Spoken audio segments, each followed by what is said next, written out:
fraud in these negotiations. As many of you are aware, unfortunately, Sudan has turned into a proxy war between multiple countries, and the divisions between the UAE and Saudi Arabia have truly complicated our ability to bring that to an end. What we're focused on there now is identifying 4 cities, 2 on each side, that will serve as points of distribution for humanitarian aid.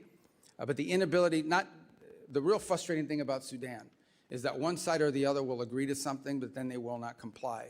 But we remain focused on that, and we have people that work on that full time. We even had a donor conference just about a month and a half ago where hundreds of millions of dollars in pledges for not just humanitarian aid, but reconstruction. We're focused on that. It's an ongoing challenge. On DRC and Rwanda, they signed a peace agreement. Unfortunately, compliance has not been good. We've had to impose a few sanctions on the Rwandan side. We are starting to see some compliance. It's moving, not moving fast enough, but we're hoping to see compliance at some point in the middle part of next month in withdrawing the Rwandan troops from there. Of course, we still have the M23 problem that has to be addressed. So this is a host of issues we could go on. Obviously, the ongoing challenges of Iran remain, as I'm sure we'll speak about extensively in your questions today. So I apologize, that took 4 minutes and 55 seconds, but I tried to talk as fast as I could. Thank you. Thank you, Secretary Rubio. I now recognize Ranking Member Meeks for 5 minutes of questions. I'm going to ask you to answer my questions quickly because clearly the chairman wants to protect you. That's why he's cutting me off my opening statement. But Secretary, you had 5 minutes. Yeah. Secretary, you have the honor of serving both the acting National Security Advisor and Secretary of State. In these roles, you've played a central role in advising the President as Commander-in-Chief to launch a war against Iran, and the impacts of this choice have been significant on our allies and partners who immediately have targeted by retaliatory strikes, as well as for Americans here at home. 3 months into this war, gas and food prices are up, inflation is rising, American business owners and farmers are struggling from higher shipping and commodity costs, and yet the President said 2 weeks ago, and I quote, "I don't think about Americans' financial situation." That's a quote that should alarm every American. Americans are also rightfully concerned that while they struggle with affordability due to the war in Iran, the President of the United States is busy day trading on it. He disclosed purchases of stocks in energy and defense companies in the first quarter of this year that were made just as those companies' profits were soaring from the war in Iran. On March 23rd, the same day he reversed his threat to strike Iranian energy, infrastructure, and energy stocks rose. He bought stocks then in Phillips 66, Exxon, and Chevron. Secretary, I have a few questions, and again, given the amount of time that I have, I will ask you to give me yes and no answers.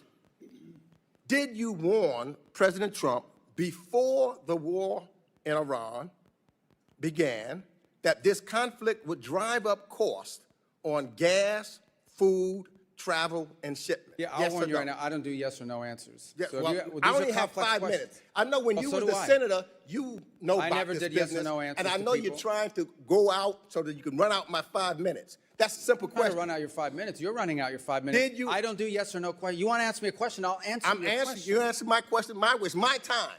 Did you? Did I what? Yes or no? Did you warn President Trump President before was the fully Iran war began that this conflict would drive up cost on gas, food, travel, and shipment? The president, yes or no? The president and the full administration was aware that there would be consequences to action, but the consequences Let of me Iran move having on. a nuclear weapon were worse. Did you warn him? Did you warn him that launching a war in Iran could result in the regime placing a chokehold on the Strait of Hormuz? All the risk factors were understood, but the most important risk factor I just was want to know Iran if you did cannot your have a job. nuclear Did you weapon. warn him? Iran If cannot you have did a warn him, nuclear say weapon. yes. It's simple. Everyone was aware of what Iran might Did you do in warn him? retaliation. I'm asking you a second. Did you Everyone warn him? was aware. Don't of want to what answer that. Let Iran me ask would you the do. next question. But the worst part Did is that you they can't warn the have a president that launching U.S. strikes against Iran would result in retaliatory attacks on U.S. allies, partners, and Americans living or working in the Middle East? Everyone yes understood or what no? Iran would do in response. Did you warn them? We were prepared for any response that You they warn- came out with. Okay. We knew it. Just want to make sure. But they can't have a nuclear So weapon. you're saying you warned them?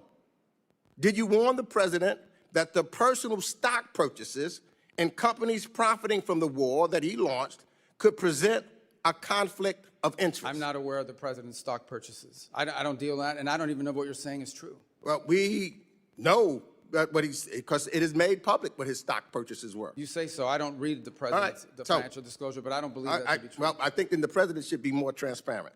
Secretary Rubio, because these are basic questions that I'm asking you, and to be transparent with the American people. This is what this is all about, the transparency. So, for example, when you go and look at some of your statements that you made in regards to Cuba, I only have 58 seconds left, and I'd love to get it, but you talked about Gaisa, it was controlling the military and what's taking place there, and that they had the opportunity to benefit while the Cuban people are suffering.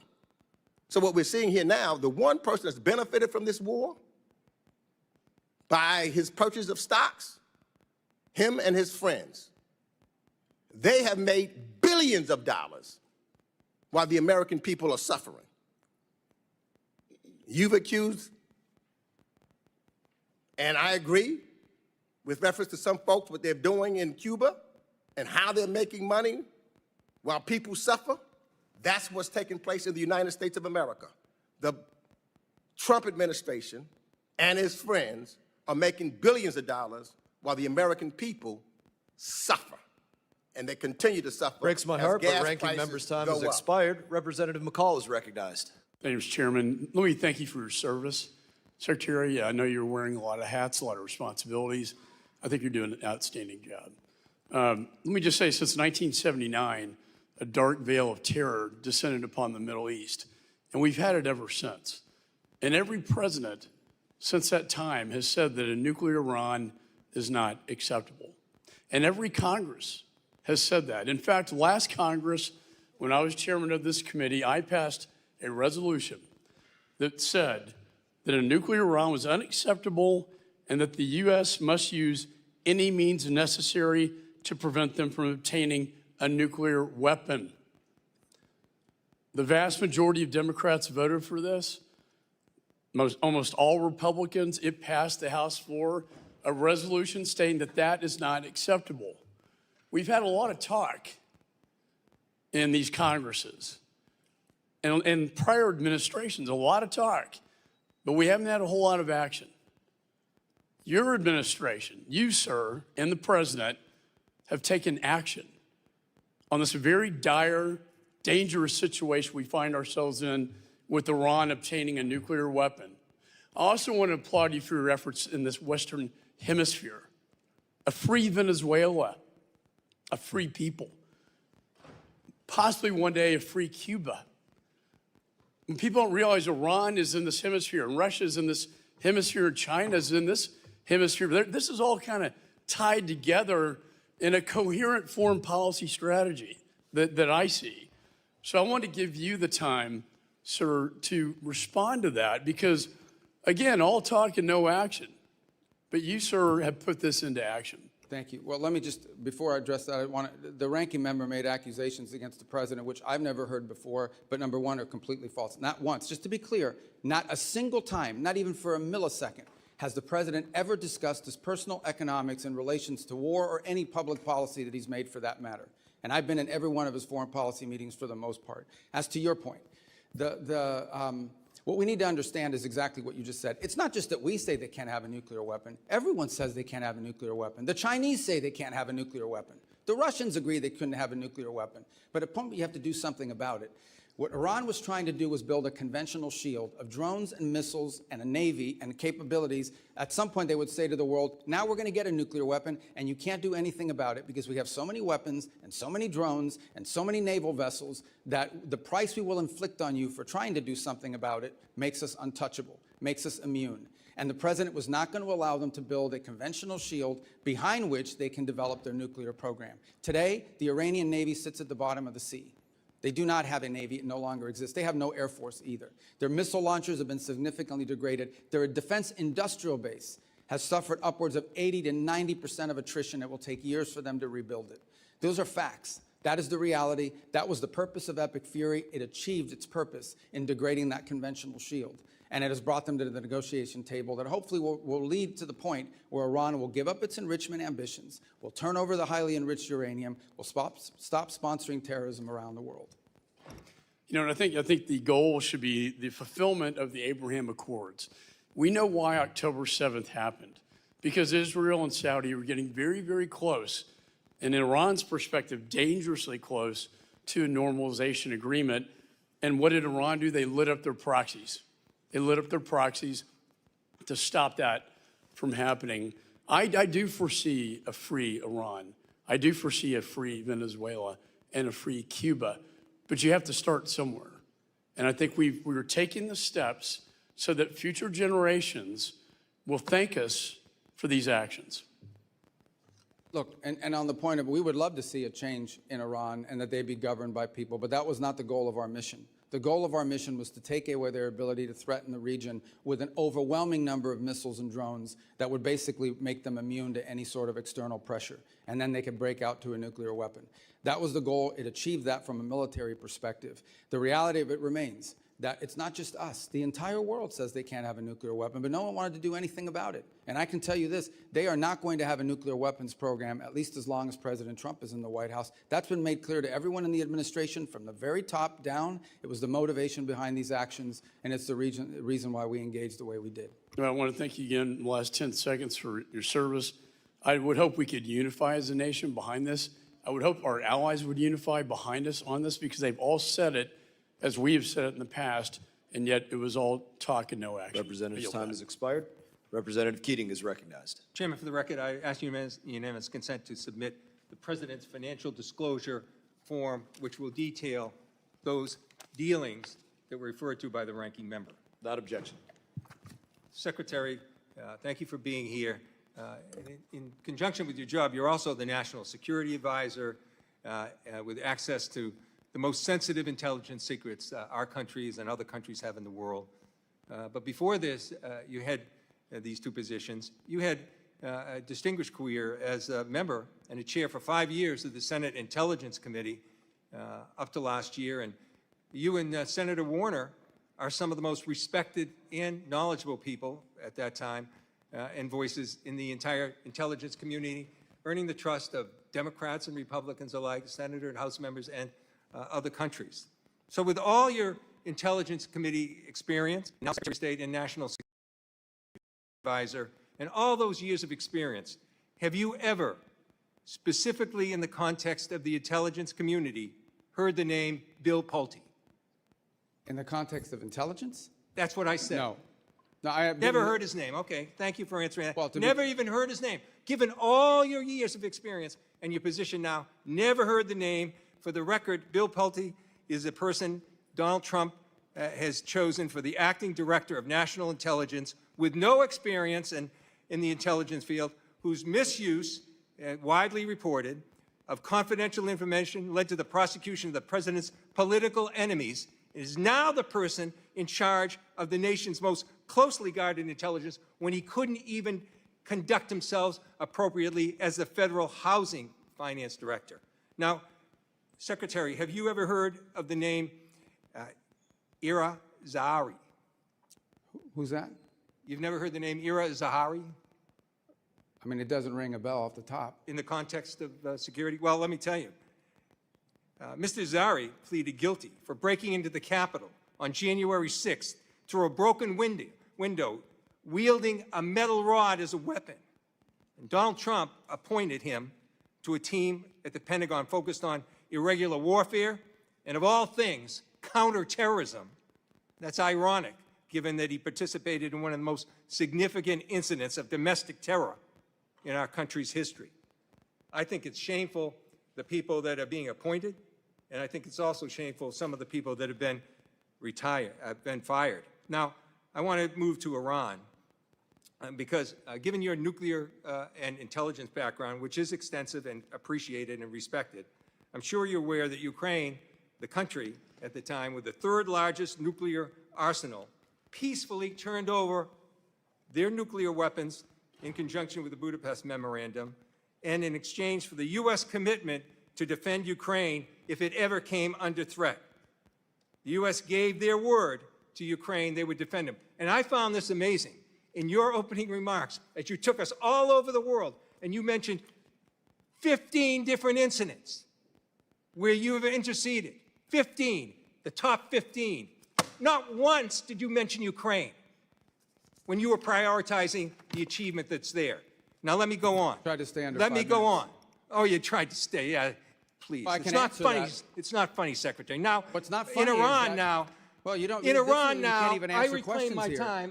I reclaim my time, Mr. Chairman. You He's guys make these interrupting me. statements and no one He can is respond. interrupting me. I'm doing it. I'm asking you to reclaim those seconds back. No. Now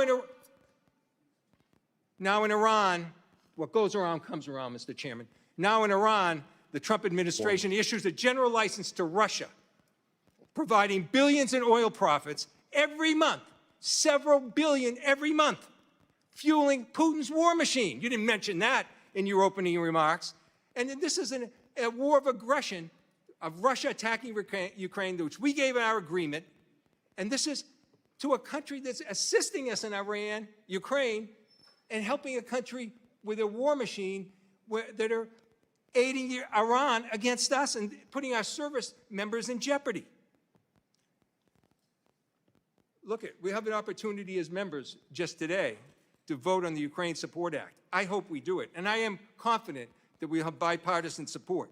But I hope this administration will act on its own. They could do things themselves that you didn't mention, like rescind these general licenses, complete a bilateral drone agreement with Ukraine, provide direct military assistance that has access to Ukraine, implement comprehensive sanctions packages, Representative's and condemn time has expired. the aggression. Representative Thank you, Smith Mr. of New Chairman, Jersey for taking is up recognized. my time and squandering it. That's not how a chairman should act. Representative Smith, you're recognized. Thank you, Mr. Chairman. Mr. Secretary, if you need a moment to respond to it. Well, I also didn't mention Cuba because I literally hand wrote what I was going to say to you guys, and I told you I was going to submit the written for the record, and I think everybody understands Cuba's a priority for me. Just on the Ukraine front, I'll address it now if it's okay with your time that I could do so. I think it's well documented that we've been very involved in trying to get the two sides to the table. We've invested a lot of time in it. Unfortunately, so to this point, neither side has been willing to make concessions, particularly on the Russian side, necessary in order to bring peace about. We remain ready to play any role we can in that context of bringing a peace about because we think the war in Ukraine, devastating war, has no military solution. It can only be solved through a diplomatic route, and it's been unfruitful. I would characterize it as the ongoing challenges. That said, let's be clear, we are not, to be fair and to be frank, we are not impartial mediators in that war. Okay? We don't provide weapons to Russia. We only provide weapons to Ukraine. We don't impose sanctions on Ukraine. We only impose sanctions on Russia. So we have clearly taken a side. We continue to sell weapons to Ukraine, by the way, through the Pearl program, unimpeded by what's happened in the Middle East or anywhere else. And look, we'd love to see that come to a negotiated settlement. As of right now, the prospects don't look great that either side is prepared to make the concessions necessary in order to reach an agreement. But we stand ready, and we've engaged and invested a tremendous amount of high-level time on that conflict over the last year. I think it's a source of frustration for the world. Hopefully this year will bring better news. I don't have any news for you on that front today, but we are ready. As I've expressed to both sides repeatedly, we're ready to step in and play whatever positive role we can to bring that devastating and escalating war to an end. Mr. Secretary, thank you very much. And just let me say, Claire and Sebastian Lai and all of us are deeply grateful to you and the President for everything you tried to do to get Jimmy Lai out. Obviously, it's an ongoing concern, and I know you will continue to push for that. But I know you did everything. The ball was in Xi Jinping's court. And he, unfortunately, erred on the side of continued incarceration of that great human rights defender. But thank you for that. Let me say on the Iran deal, I remember sitting right here and on the floor of the House talking about how egregiously flawed the deal was 10 years ago when the Ayatollah was able to get the language dealing with ballistic missiles out of it because he said it would be stupid, his words, and then they built ballistic missiles like never before. On them never having, Iran never having a nuclear weapon, let's not forget that the agreement was in effect until October of this past year. Other nations were still a part of it, and yet they were building a capacity to create nuclear weapons and to use them. And the MAD theory does not apply to them, as we all know. Unlike Russia, Soviet Union in the past, even China, they don't want to be destroyed. With the Iranians, there's this sense of martyrdom that I think is perverse. And so they are not guided by a mutual assured destruction theory that holds both sides in check. Let me just say, too, on the Nigeria, thank you for what you've done there with not just CPC, but the most recent taking out of some of the worst terrorists who are slaughtering Christians, and the numbers continue, but I know you're engaging very, very aggressively there. On the DRC-Rwanda conflict, thank you for sanctioning some of the top people who are committing atrocities, and that just happened a couple of days ago, yesterday, for sure. That shows that commitment there. And on even the Armenian Azerbaijan, I've been working on Nagorno-Karabakh, Azerbaijan and Armenia for 30 years. They often called Nagorno-Karabakh the frozen conflict because nothing would ever happen. You guys stepped in, and the president stepped in and got a peace treaty. I mean, I've met with Aliyev in Baku on 2 occasions. He was totally unwilling to admit to the human rights abuses that he was engaging in, especially as it relates to Nagorno-Karabakh and the Armenians. You've come up with a solution. Thank you for that. And anything you want to speak to on the DRC or Rwanda or any of these issues, appreciate everything you're doing for this country. There's a full plate of horrible things happening, and we're so grateful you're at the helm. Please. Oh, well, I just on DRC Rwanda, I would say, because just to elaborate on that a little further, as you know, we had an agreement signed and the compliance was not good in that regard. But to be fair, and I know that some other people disagree with this assessment, but we believe it's pretty accurate on the Rwandan side. And so we initiated some sanctions, targeted sanctions on Rwanda. They've come to the table. They've made some commitments. They are complying with the commitments, maybe not at the rate or speed that we'd like them to, but there's been some compliance on pulling back of troops. What we'll watch very closely, of course, is we don't want to see Rwandan troops change uniform into M23 uniforms and claim that they've pulled out. We got to watch that very carefully. And we also have to deal with the M23 issue there. But those are both DRC, Rwanda, and Sudan are 2 areas we remain very engaged in trying to find a solution to. Representative's time has expired. Representative Castro, you are recognized. Thank you, Mr. Chairman. Thank you, Mr. Secretary, for coming in today and for your testimony. I want to start with Iran. I'm hopeful that the President and the administration are able to reach an agreement that ends the war and also reopens the Strait of Hormuz. If there's a deal subject to congressional review under INARA, I'll approach it with a fair mind, and I hope that all of us will as well. I just ask that you keep the committee briefed on the details of that agreement, and I believe that it's in America's interest that this war end, and I sincerely mean that. We are at war alongside Israel against Iran. Iran has struck Israeli nuclear facilities at Dimona, and American service members are deployed throughout the region, as you know. Congress needs to understand the full risks of the conflict, including the nuclear risks. On May 4th, I wrote to you with 29 colleagues asking for details about these risks and Israeli nuclear weapons. On June 1st, your Bureau of Legislative Affairs responded and said, quote, "We refer you to the government of Israel for your questions about Israel's capabilities." I have to say, Mr. Secretary, that's a very bizarre response.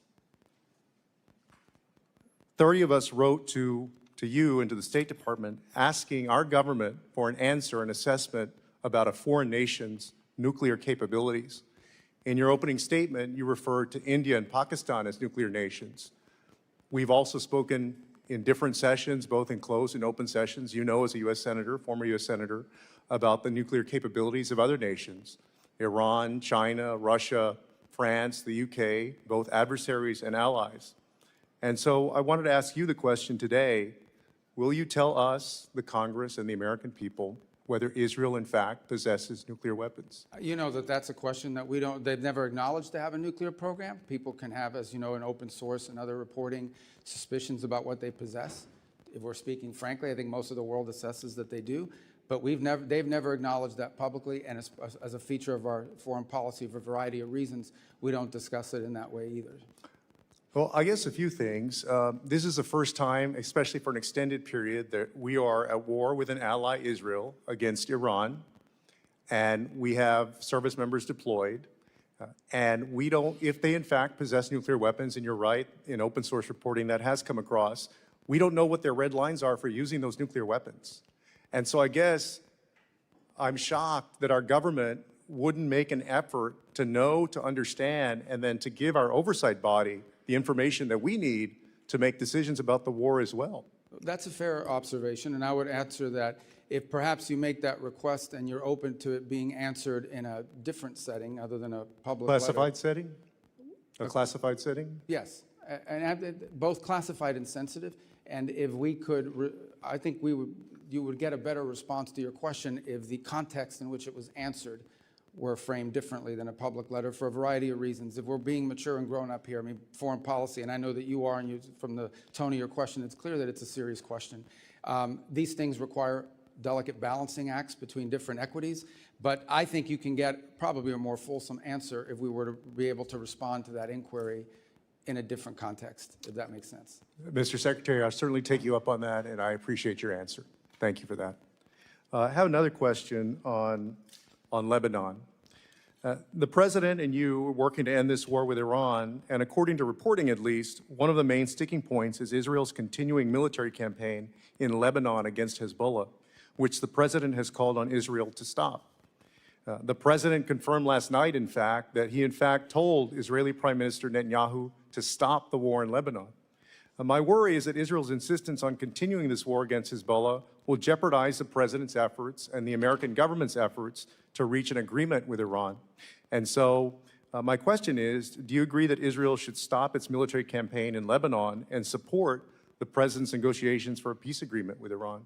I'd love to answer that question. It's going to take more than the 42 seconds, and I know I've seen already that people get pretty pissed off here when their time gets eaten up. But if I can answer that question, maybe the next person will let me continue, because that's a really important question. So let me just start by saying this. Let me walk you through this. We had an agreement. Hezbollah reached out 2 weeks ago and basically said, about 10 days ago, and basically said, we will not launch missiles into Israeli territory if they stop attacking into Beirut. That was the agreement, I think 5 p.m. 2 Saturdays ago. At 6 p.m., they launched missiles.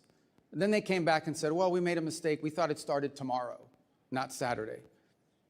Then they went again and violated it again on Sunday. But also Israel has been bombing and launching throughout. Is that Well, correct? there's two separate things. Actually, Israel has not conducted massive operations in Beirut for some time. What you see them operating is in the south.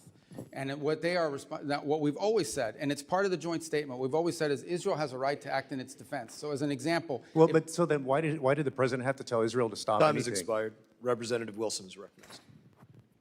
Thank you, Mr. Chairman. Indeed, Mr. Secretary, I want to thank you and recognize that we appreciate the U.S.-Israel alliance, and we appreciate very much the response that's being done against 1,100 missile attacks that have come out of Lebanon, as you've just identified correctly, and they need to know that, and how they don't know that, I don't know. But any attacks that are done by Israel are in response, not initiated.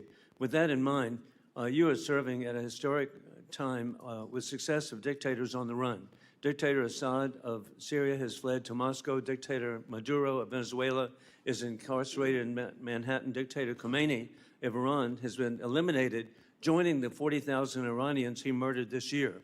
As chairman myself of the Helsinki Commission for Security and Cooperation in Europe, you have achieved unprecedented unity in Latin America, supporting the liberation of Venezuela and soon Cuba. You have achieved historic unity across the Middle East of all countries, supporting American efforts, except for the Republic of Georgia, to oppose Iran and its nuclear capabilities. And in Europe, NATO and the EU are united as never before, promoting defense increases for peace through strength to indeed promote Ukraine victory over war criminal Putin. With that in mind, another region is the South Caucasus, which is critical of the opportunity for the Trump route that you've achieved with Prime Minister Pashinyan of Armenia and President Aliyev of Azerbaijan. What a great achievement that is. With that in mind, though, the pro-Iranian regime and the Chinese Communist Party supported Georgian Dream government, which is illegitimate, threatens American access. There was a rigged election in Georgia. With that in mind, they're facilitating the Islamic Revolutionary Guard and evading sanctions to Tehran. What do you believe should be done to address the rapidly expanding radicalization promoted by the Georgian Dream government in the Republic of Georgia? Let me, if I may, I want to answer the Georgia question. You do Can I all the steal above. 30 seconds of your time to finish the answer to all the Representative above. Castro? So on Georgia, you're right. Everything you've just outlined is our pre-existing concern. Since that time, they have made some steps indicating to us that they want to improve their relations with the United States. We've outlined to them what that would take and what that would require. We've received some positive responses. And so our hope is that we can see a change of trajectory in the case of Georgia from where it is today. We obviously understand all the things you've just laid out as being pre-existing problems for us. They've asked us, what will it take to have a better relationship with the United States? We've responded, and hopefully we can build on that basis and perhaps change the trajectory, not just of our relationship with Georgia, but of their behavior. Is it okay if I just take 30 seconds of your time? I apologize. So on the strikes that you're referring to, here's what happens in the South. I'm just going to speak colloquially as best I can. The Israelis see Hezbollah moving around, maybe even launching a missile from the south, and they action it in defense. They go after it in the southern portion. And that's what we're seeing in many cases is these defensive strikes. What they're increasingly doing is taking more territory in the south to deny them launching space. Because understand, these rockets are being launched into northern villages and cities in Israel, and populations can't even return to their homes as a result of it. In the case of what happened the other day, the following was happening. We had indications, multiple indications, that Israel may be considering conducting anti-Hezbollah strikes inside of Beirut. And at that moment, we had reach out from the Lebanese authorities saying that Hezbollah had contacted them and said, if Israel doesn't strike Beirut, that they would stop launching missiles into Israeli territory. That's the message we got, and that's what the president pursued and said, okay, I had this outreach. If you won't do these strikes in Beirut, they'll stop launching against you in northern Israel. Unfortunately, within an hour or two of that conversation, they launched 2 waves of rockets from Hezbollah against Israel in Israeli territory. So it's an ongoing challenge. I think one of the reasons why we're engaged in these talks between Lebanon and Israel is understanding that Hezbollah is not just an enemy of Israel. Hezbollah is an enemy of Lebanon. They are an enemy of the Lebanese government. They have called for the overthrow of the Lebanese government. When Lebanon expelled the Iranian ambassador, he refused to leave. He said, I'm not leaving. You can't expel me. Hezbollah is protecting me.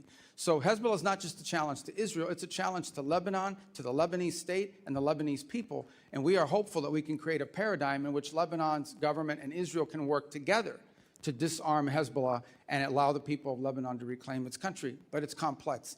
This has been going on since, since OJ had isotoners in those commercials. So.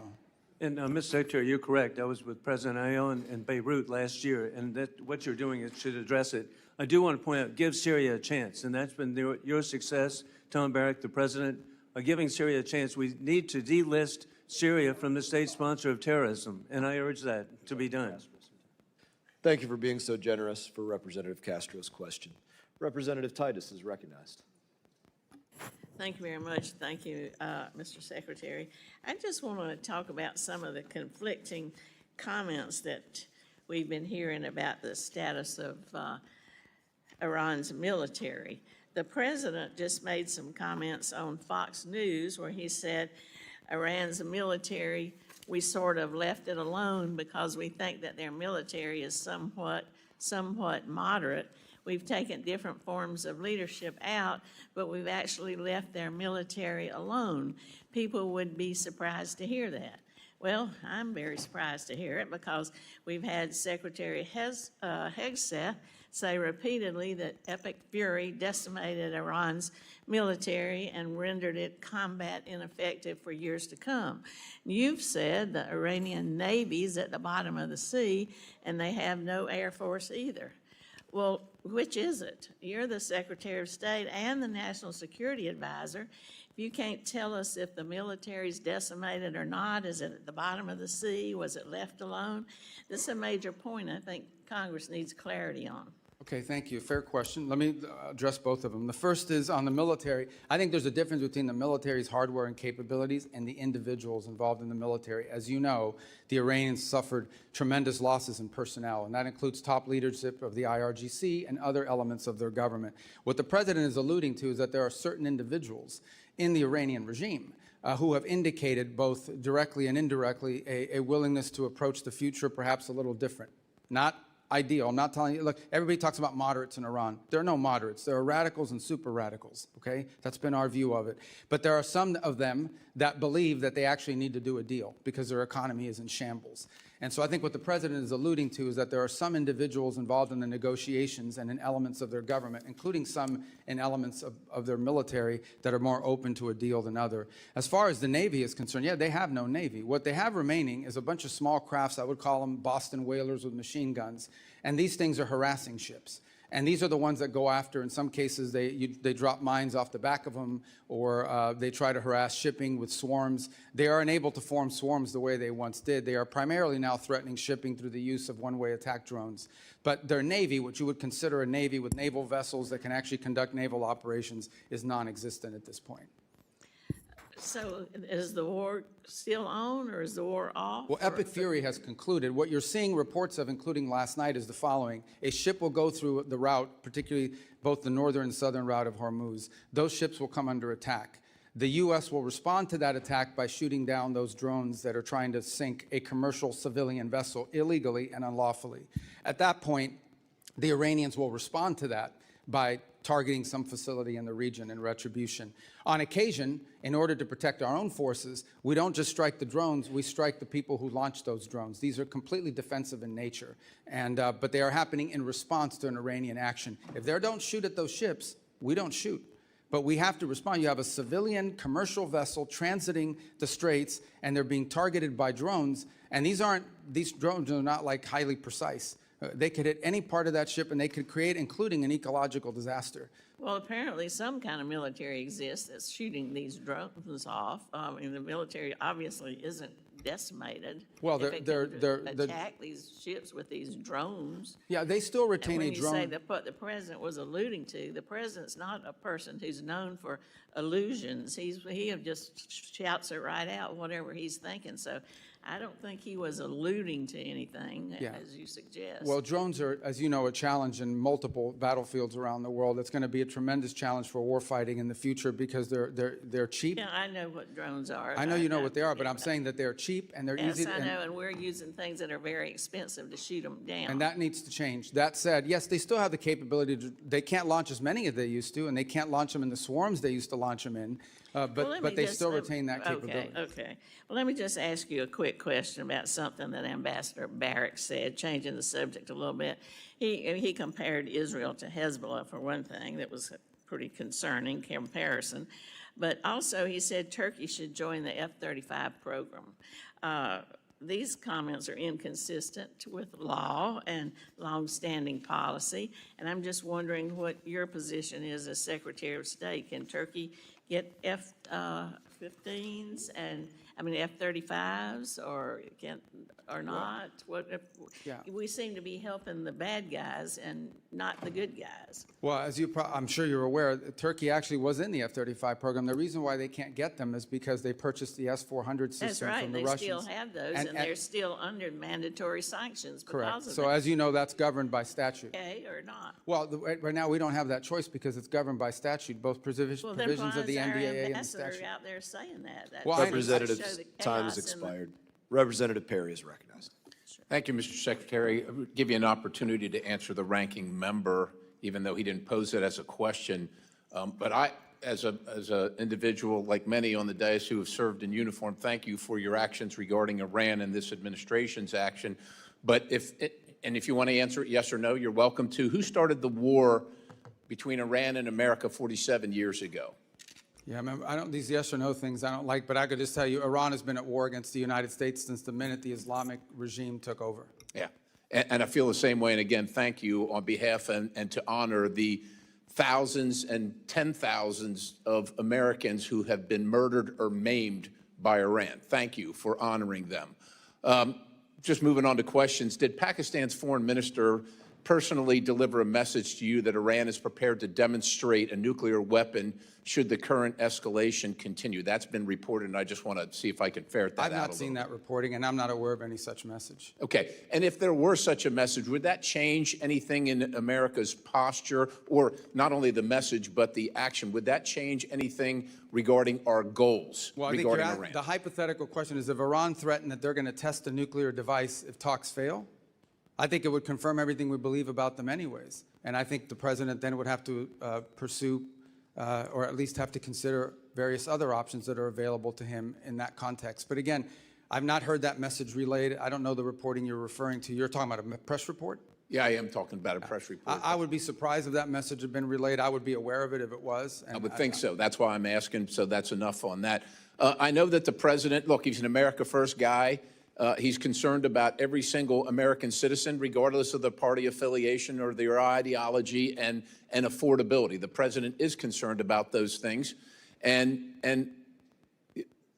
I shudder to think what Iran would do if they could, armed with nuclear capability and ballistic missile capability, coupled with that, seeing what they're doing right now, extorting the world economy without those things.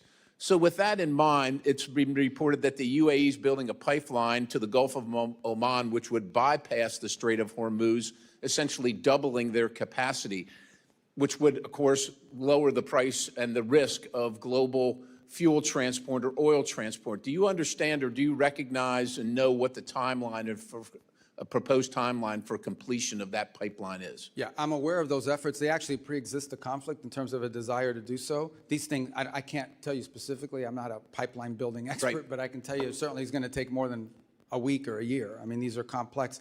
I think the broader point, which your question touches on, is I do think you're going to see a reshifting of where the world gets its energy from in the aftermath of this conflict. You're already beginning to see some of it now. I think you're going to see the United States be a bigger energy provider to the Indo-Pacific.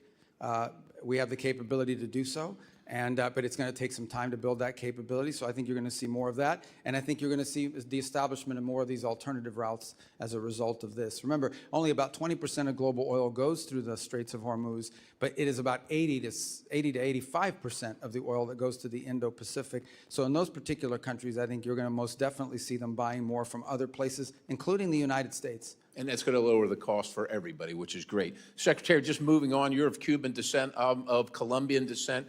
Can you describe, and Cuba has been a sore... Are you really Colombian? I didn't know that. Yes, Oh, wow. indeed. But Cuba has been sowing the seeds of discord in our hemisphere, inviting China, Russia, North Korea, all manner of communist, oligarch, bad actors into the hemisphere. If you can describe, generally speaking, what the policy where we're headed with Cuba as the United States of America. Where are we headed, and what do you envision being success, and how do we measure that? In 56 seconds, I will tell you what we want for the people of Cuba is to be able to live in a normal country. You're here. I want them to live in a country that looks like the Dominican Republic, like Jamaica, like the Bahamas, like any of these other places where people can own their own business, people can vote for their own leaders. By the way, that's not my desire. That's the policy of the United States. That's enshrined in statute. Here's the problem, and we're willing to do this through a diplomatic means. The problem we have is that country's not controlled by a government.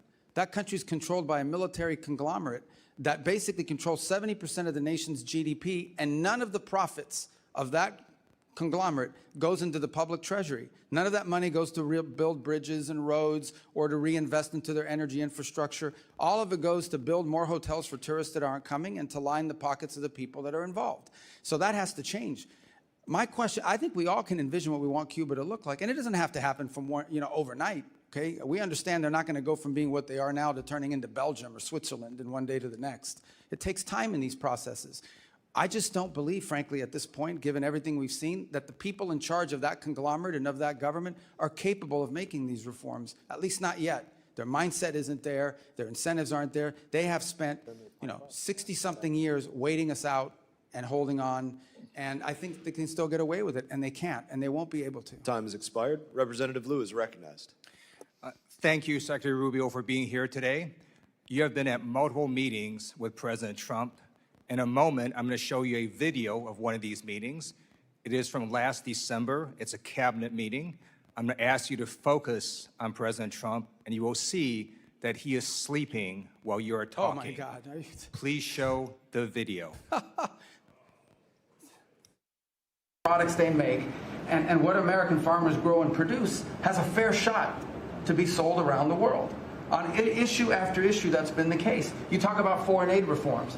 This is not our money. This is taxpayer money. Secretary Rubio, have you been at more than one meeting where President Trump has fallen asleep? That's false. That's false. I've never seen him fall asleep. On the contrary, the guy doesn't sleep, which is a big problem because he calls me at 2 in the morning, he calls me at 5 in the morning. And, you know, I like to sleep a little bit, maybe not 12 hours, but at least 6. So he works. The other day he was at the Oval Office until Secretary Rubio. 12:30 p.m. 12:30 a.m. I don't know what you're talking about. Secretary Rubio, I'm going to show you in a moment a video that shows you just lied to Congress. Oh, okay. So this is a video of a cabinet meeting literally from last month where Donald Trump is sleeping while you're talking. Please show this video. Coalition of countries that line up behind the peace deal, behind the border peace, and it's still every day is a challenge, but it's been driven personally by the president. It's the reason why we're involved in this whole Ukraine-Russia conflict. That's not our war. It's not the president's war. This war started, it never would have happened if you'd been president. But this war is going on, and the president is trying to end it.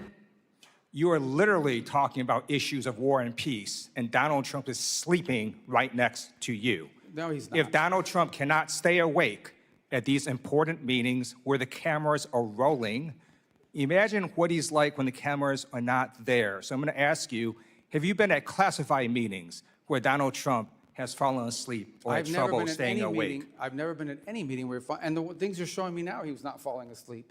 And So- I think so it's you're outrageous lying that I'm before again. the Foreign You're Affairs lying Committee of the United States consistently House of Representatives to asking Congress. questions about sleep. You're This is lying a to joke. Congress, Secretary Rubio. So I'm going to show you another video in a moment.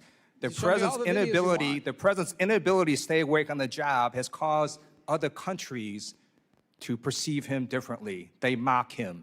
They see he is weak and he is feeble. This is a video of a French news channel talking about Donald Trump falling asleep at a Memorial Day ceremony.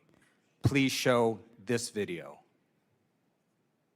Well, Mark, a video that appears to show Donald Trump falling asleep at a Memorial Day ceremony this Monday has been circulating heavily online. And internet users have a lot to say about it. It's also reignited rumors about the state of the US president's health. Now, in the video, social media users say that Trump is fighting sleep whilst he listens to the speech given by Defense Secretary Pete Hegseth, and that his eyes appear to be closed for a large portion of the ceremony. Now, we need to remember here that this is a ceremony to honor and remember those US military personnel who have died while serving in the armed forces. And the idea that Trump was asleep at a somber ceremony like this, well, that has triggered outrage online. Donald Trump's inability to stay awake on the job shows that there's something very wrong with his health or cognitive abilities. And in fact, on a number of occasions, Donald Trump will contradict himself in literally the same meeting or interview. In this video I'm about to show, it shows that Donald Trump says the Iranian military is both destroyed and not destroyed at the same time, something that Dina Titus alluded to. Please show this video.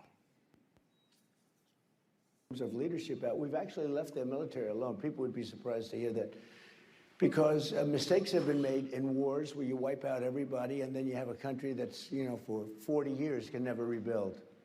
You look at what happened with Iraq. We did Iran is in a very bad position. They have no military. All they have is good talk, and they have a fake press.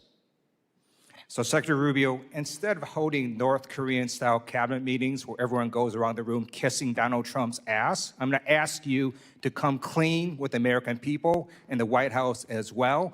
There's something wrong with Donald Trump's health or cognitive abilities. There's a reason he keeps going to the hospital and they keep giving him cognitive tests. We have not seen the president in 8 days. The American people deserve the truth. I yield back. I don't even know how to respond to that, other than to tell you that it's absurd and ridiculous. And I can't believe we're in a Foreign Affairs Committee meeting in front of the House, an important time in American foreign policy. Just keep lying, answering Secretary Rubio. questions Just keep from lying. a so-called, supposedly someone who thinks he's a medical expert when he's not. The truth of the matter is we had a cognitively impaired president in office a few years ago. That's a cognitively impaired president, but I don't like to talk about that because it weakens America. This president we have, this is a guy that literally doesn't sleep. He works day and night, long hours, every single day. I don't know if you haven't seen him in 8 days. I saw him yesterday. I didn't see him today, but yesterday because I was in Congress the day before. I talked to him at all hours of the day and night. He works inhumane hours. Okay, I've been on foreign trips with the president that he doesn't sleep in the whole flight. And everyone else is sleeping on the plane, and he's, wandering the hallways looking for someone to wake up and talk to that people are. So I don't know what you're referring to, but he has an incredible amount of energy. I'm just telling you, you may not like his policies. You may not like his policies, you may not like the decisions he's made, but I assure you, this is not a president that sleeps or is cognitively impaired in any way, shape, or form, and in fact is incredibly active, much more so in many cases than much younger people that are around him. Those are facts. I see it every day. You're not going to agree because you have another narrative that you want to push, but those are the facts. I just showed you Representative Issa 3 is videos of recognized. him sleeping. Secretary Representative Rubio. Issa is recognized. Thanks for waking me up, Mr. Chairman. Mr. Secretary, if you'd gone to sleep during those videos, I would not have blamed you. I too have received those calls at all hours of the day and night. I'm, like you, aware that the president works harder than any other person here in Washington. But moving along, a number of things have been said that I find just incredible. First of all, the whole question on whether or not we support Lebanon and whether or not we support Israel. Is there any real contradiction between what Israel is trying to accomplish and what your aid to the Lebanese armed forces over decades is trying to accomplish? Contradiction? Is there any light between those two efforts? They're aligned. What we would like to see is a Lebanese armed forces with the strength and the capability to disarm Hezbollah and reclaim the entirety of the country on behalf. The country should only have one armed forces. It shouldn't have an armed political party, which is what Hezbollah is, and then the LAF, the Lebanese Armed Forces. So and the Lebanese want that too. And that's what we work very closely with them on, and that's what our engagement with the Lebanese is about.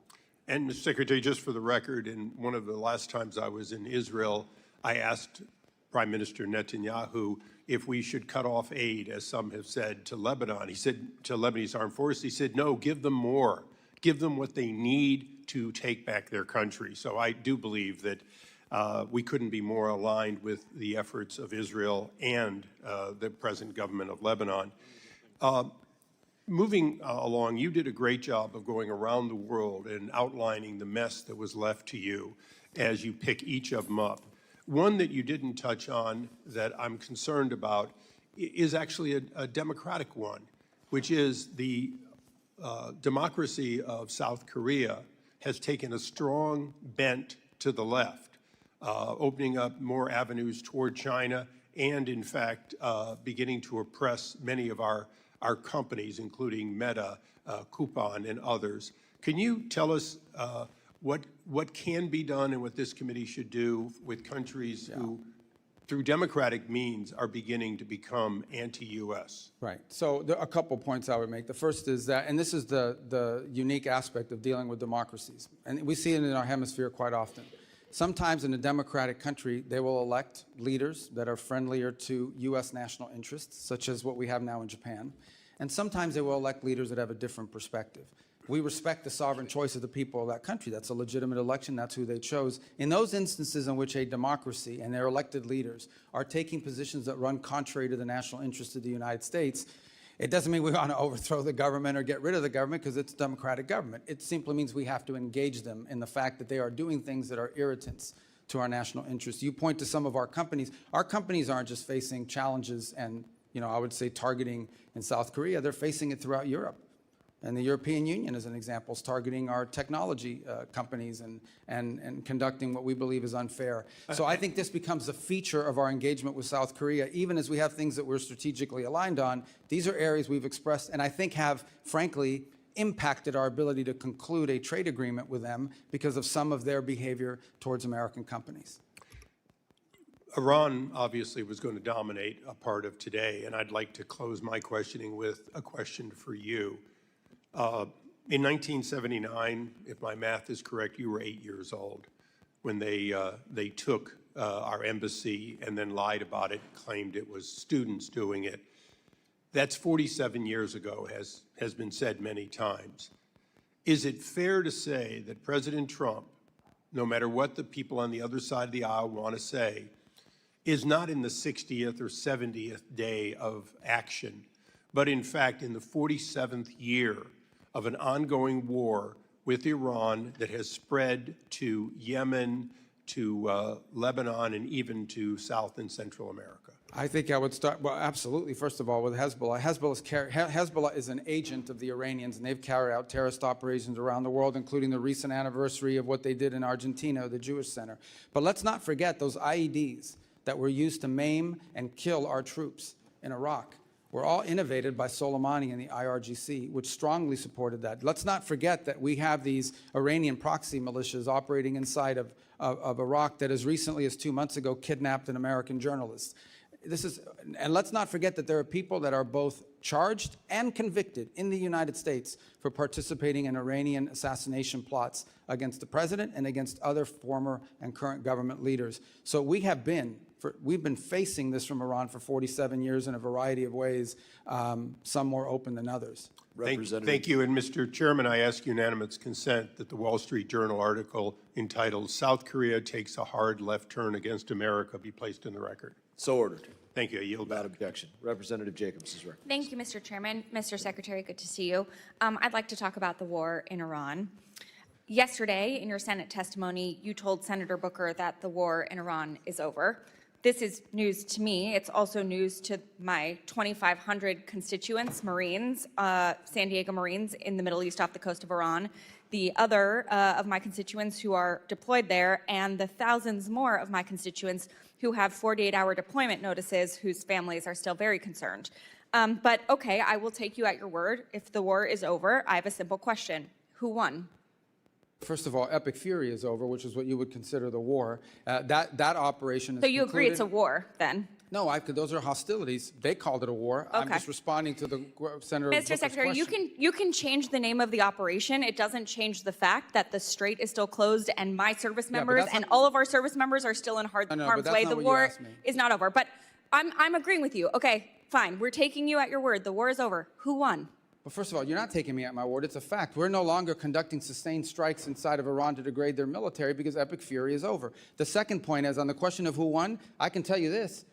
We defined victory as destroying their defense industrial base, significantly reducing the number of missile launchers that they possess, significantly reducing their stockpile of drones. And we achieved all of those, in addition to destroying what they had left of an Air Force and wiping out their entire conventional Navy. Those are all gone. So I consider that victory, and we did too, and that was the purpose of Epic Fury. Okay, well, good. Based on the metrics that you just said, okay, there's actually, our intelligence community has said that Iran is reconstituting its military industrial base faster than we had predicted, and analysts assess it still holds roughly 70% of its missile stockpile and 70% of its mobile launchers. The Strait of Hormuz was open before the war. It is now closed. We have lost 14 brave American service members, over 400 are injured, and the Iranian regime remains largely intact, but now with a more hardline leader who has more incentive to try and get a nuclear weapon. So I guess I have to ask you again, Mr. Secretary, does this actually look like winning or losing to you? Well, first of all, I don't know what intelligence assessments you're referring to. We wouldn't discuss intelligence assessments if they were real. You must These have been publicly reported. Well, they're publicly reported. Someone committed a crime, and by the way, is also lying. And this happens all the time. People manipulate intelligence and analysis for purposes of furthering a narrative. On your point about the regime is actually deeply fractured, which is why it takes 7 to 10 days to get an answer from them for anything. Meanwhile, Fractured, but still intact. Well, intact in the sense they can't even reach agreements that they can get back to us. So I don't know how intact that is. What they have is people that are afraid to go into the streets. Their repressive operations have held people back, in addition to the fact they've cut off the internet. But this is a country right now, in this regime, that is facing hyperinflation, a completely devalued currency, hundreds of billions of dollars in damage to their military infrastructure. And frankly, all of the pre-existing problems that Iran had in their economy, which is why people were protesting, are worse, not better. Sure, and but they have to deal with that too. Mr. Secretary, so you're saying we're winning because the Iranian economy has inflation, it's cost them millions of dollars a day in lost revenue, and because it's going to cost them billions of dollars to rebuild. Well, we are having inflation. It's already cost us an estimated $100 billion. Gas prices are up with no end in sight. The average family is paying an extra $450 on gas and could pay an extra $2,000 by the end of the year. The American people are not stupid, Mr. Secretary. We all know that this war is not over. Just last night, the U.S. and Iran exchanged fire again, this time over Karg Island. We still have not reached a deal, despite the president's promise that a deal is right around the corner. The president even said today the blockade could last until Labor Day. It's now day 97 of the war that the president said he wanted to end quickly. So I have one last question for you. Mr. Secretary, who won the 2020 presidential election? I'm not here to answer a question. We're talking about 2020. This is a Foreign Affairs Committee. Okay, great. You Opine on can't answer the political matters. question, No, I even don't though we answer all no, know that I don't President answer the Biden won. question because as Secretary of State, I do not participate in domestic This is political not about issues. domestic political issues. certainly This is is. about our democracy. You're asking me to opine, just like I don't do campaign It rallies. seems like I don't you- do because as it's- Secretary of State, we're not supposed to. That's been the long tradition of the department, and you should know that if you've been on this committee for any period of time. And Mr. you're- Secretary, it seems like you have an Questions. issue admitting facts. You can't say that the president lost the 2020 election, just like you won't admit President Trump is losing this reckless war of choice, and just like you couldn't admit that the shoes the president bought you were too big. You clearly don't know what winning means, and not because the facts are unclear to you, it's because telling the truth would cost you your job, and the American people are entitled to a Secretary of State who tells them the truth even when the president doesn't want to hear it, and my constituents, our service members, deserve better. Mr. Chairman, I yield back. I don't know what shoes she's talking about. What is she talking about?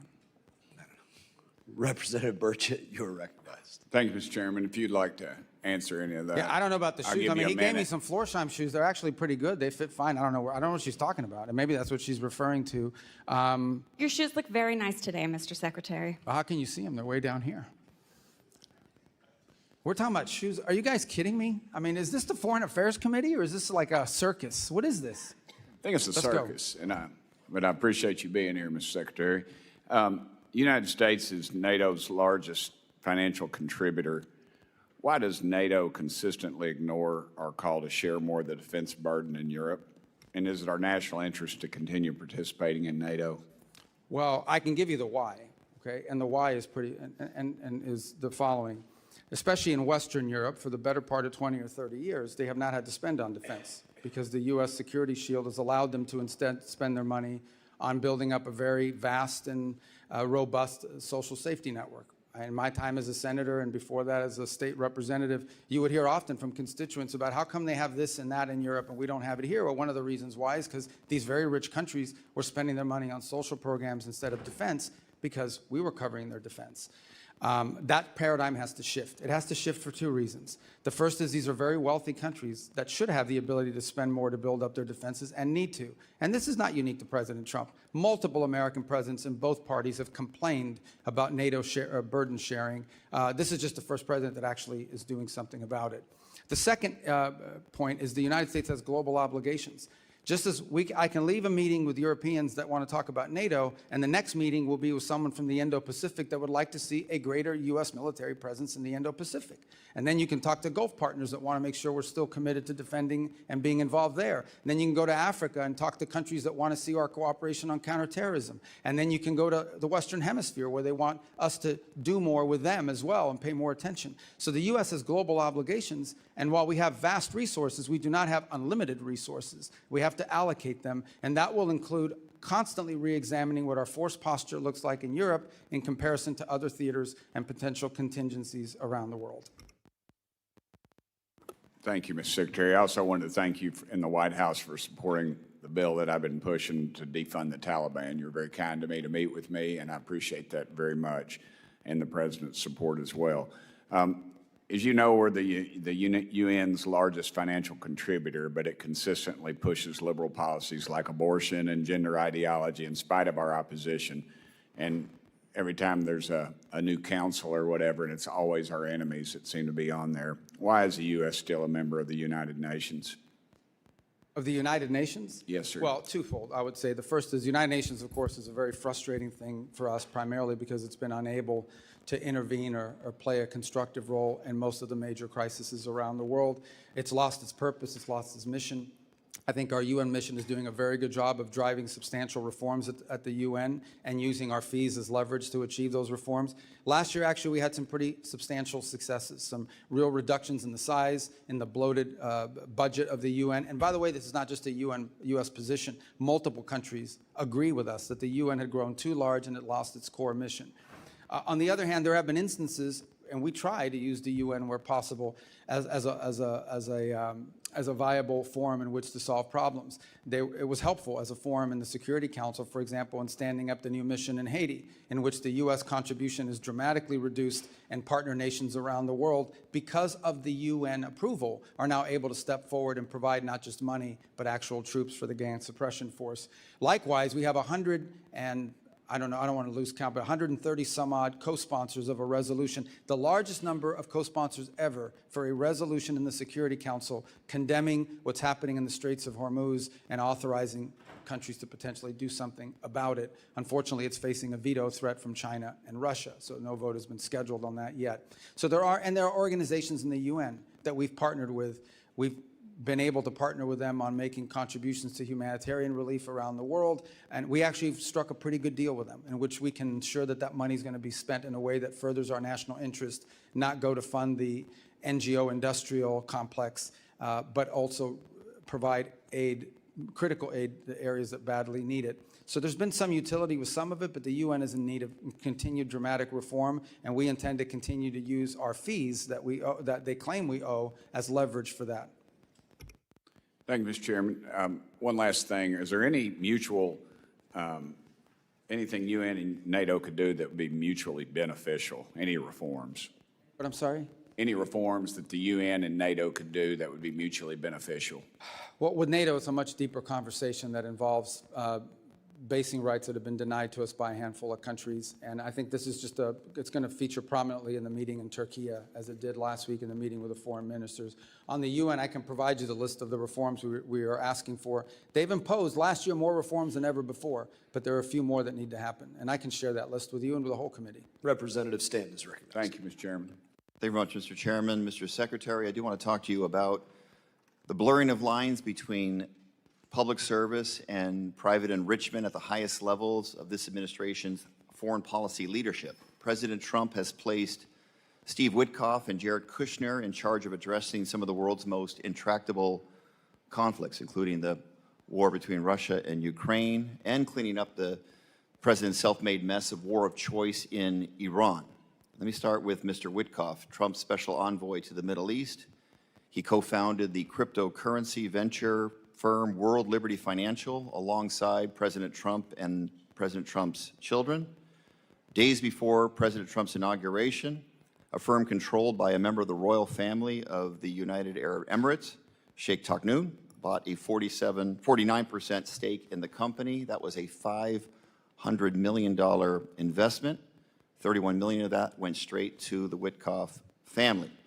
Witkoff was still a financial stakeholder in World Liberty as he was simultaneously leading high-level U.S. government negotiations in his role as special envoy. One of those negotiations was over the export of America's most advanced AI chips to the UAE, negotiations personally attended by Sheikh Taghnoon.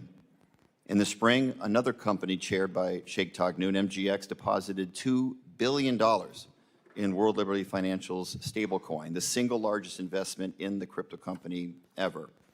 Weeks later, the chip deal was announced despite national security concerns. Secretary Rubio, do you believe that Mr. Witkoff has an unacceptable conflict of interest? I have never seen any evidence that he's made any decisions or advocated for any position that's to his personal benefit. On the contrary, and again, I can't speak to all the things you're saying now because that's not, Mr. Witkoff is an employee of the White House and he undergoes the ethics vetting and the procedures for disclosure that are appropriate to them, not to the State Department. But I would just add, I want to be fair, okay? I've never seen the guy ever say anything to me that makes me think this is personal rather than, the only thing he's ever done is spend his own money. Yeah. I know he has spent his own money at great personal expense to fly around the world on his own airplane, not on the government bill. He has, done it, but everything out of his own pocket. Are you concerned about the appearance of a conflict of interest in Mr. Witkoff? I've never seen anything that leads me to have that concern. Again, you've cited a bunch of things. I'm just not aware of those but I'm just telling you my personal interactions with Mr. Witkoff are of a person who just thinks he's serving the country and is happy to do so, not out of any personal gain, but because he wants to serve the country. As Secretary of State, who's in charge of the foreign affairs of the United States, have you spoken to President Trump about any concerns about conflict of interest with Mr. Witkoff? I haven't had to. I've not seen any. Let's talk about Jared Kushner. His private equity firm, Affinity Partners, has raised more than $6 billion since it was founded in 2021, including $1.2 billion just over the last year. Mr. Secretary, are you aware of how much of that $6 billion has been raised from foreign nationals? I don't know anything about And the it. answer is 99%. These include sovereign wealth funds operated by Saudi Arabia, UAE, and Qatar. The Saudi Sovereign Wealth Fund is the largest investor in Affinity Partners. In fact, Crown Prince Mohammed bin Salman personally recommended that Saudi Arabia invest in Affinity Partners. The Crown Prince has also personally urged President Trump in multiple phone calls to continue the ongoing war of choice in Iran. Let's put it another way. The man who bankrolled Kushner's business venture is the same man who is lobbying for the war Kushner is tasked with ending. Mr. Secretary, same question. Are you concerned about any conflict of interest by Jared Kushner, the president's son-in-law? Again, in Jared's case, Jared is a private citizen who's been advising and participating in this voluntarily. He's not compensated for it or in any way. But I've never seen from either Steve or Jared on the contrary, all I've ever seen them do is put tremendous amount of time and energy into trying to solve problems, like the amount of time they put into Gaza and the Board of Peace and all of that process. I think, Secretary, I believe they've done it out of the kindness and goodness of their heart. They think they're serving the country. The goodness of their heart. Mr. Secretary, what Jared Kushner said on 60 Minutes on this very issue, when asked about it, he says, what people call conflict of interest, Steve and I call experience and trusted relationships that they have throughout the world. Reclaiming my time, let's recap. The two men tasked with resolving this country's most sensitive national security issues, including meeting with Iranian negotiators, are profiting off the same countries that they are engaging with. One thing we know for sure, while the Ukraine peace talks are going nowhere and the war of Iran has no end in sight, Witkoff and Kushner are making out like bandits. Meanwhile, a gallon of gas is still hovering about $4.67 in Phoenix, Arizona, that I represent, up nearly 40% from just 18 months ago. The American people are paying more for gas, for groceries, for everything. They're footing the bill while representatives of our government are cashing in. I yield back. Representative Jackson is recognized. Thank you, Mr. Chairman. And thank you, Secretary Rubio, for being here today.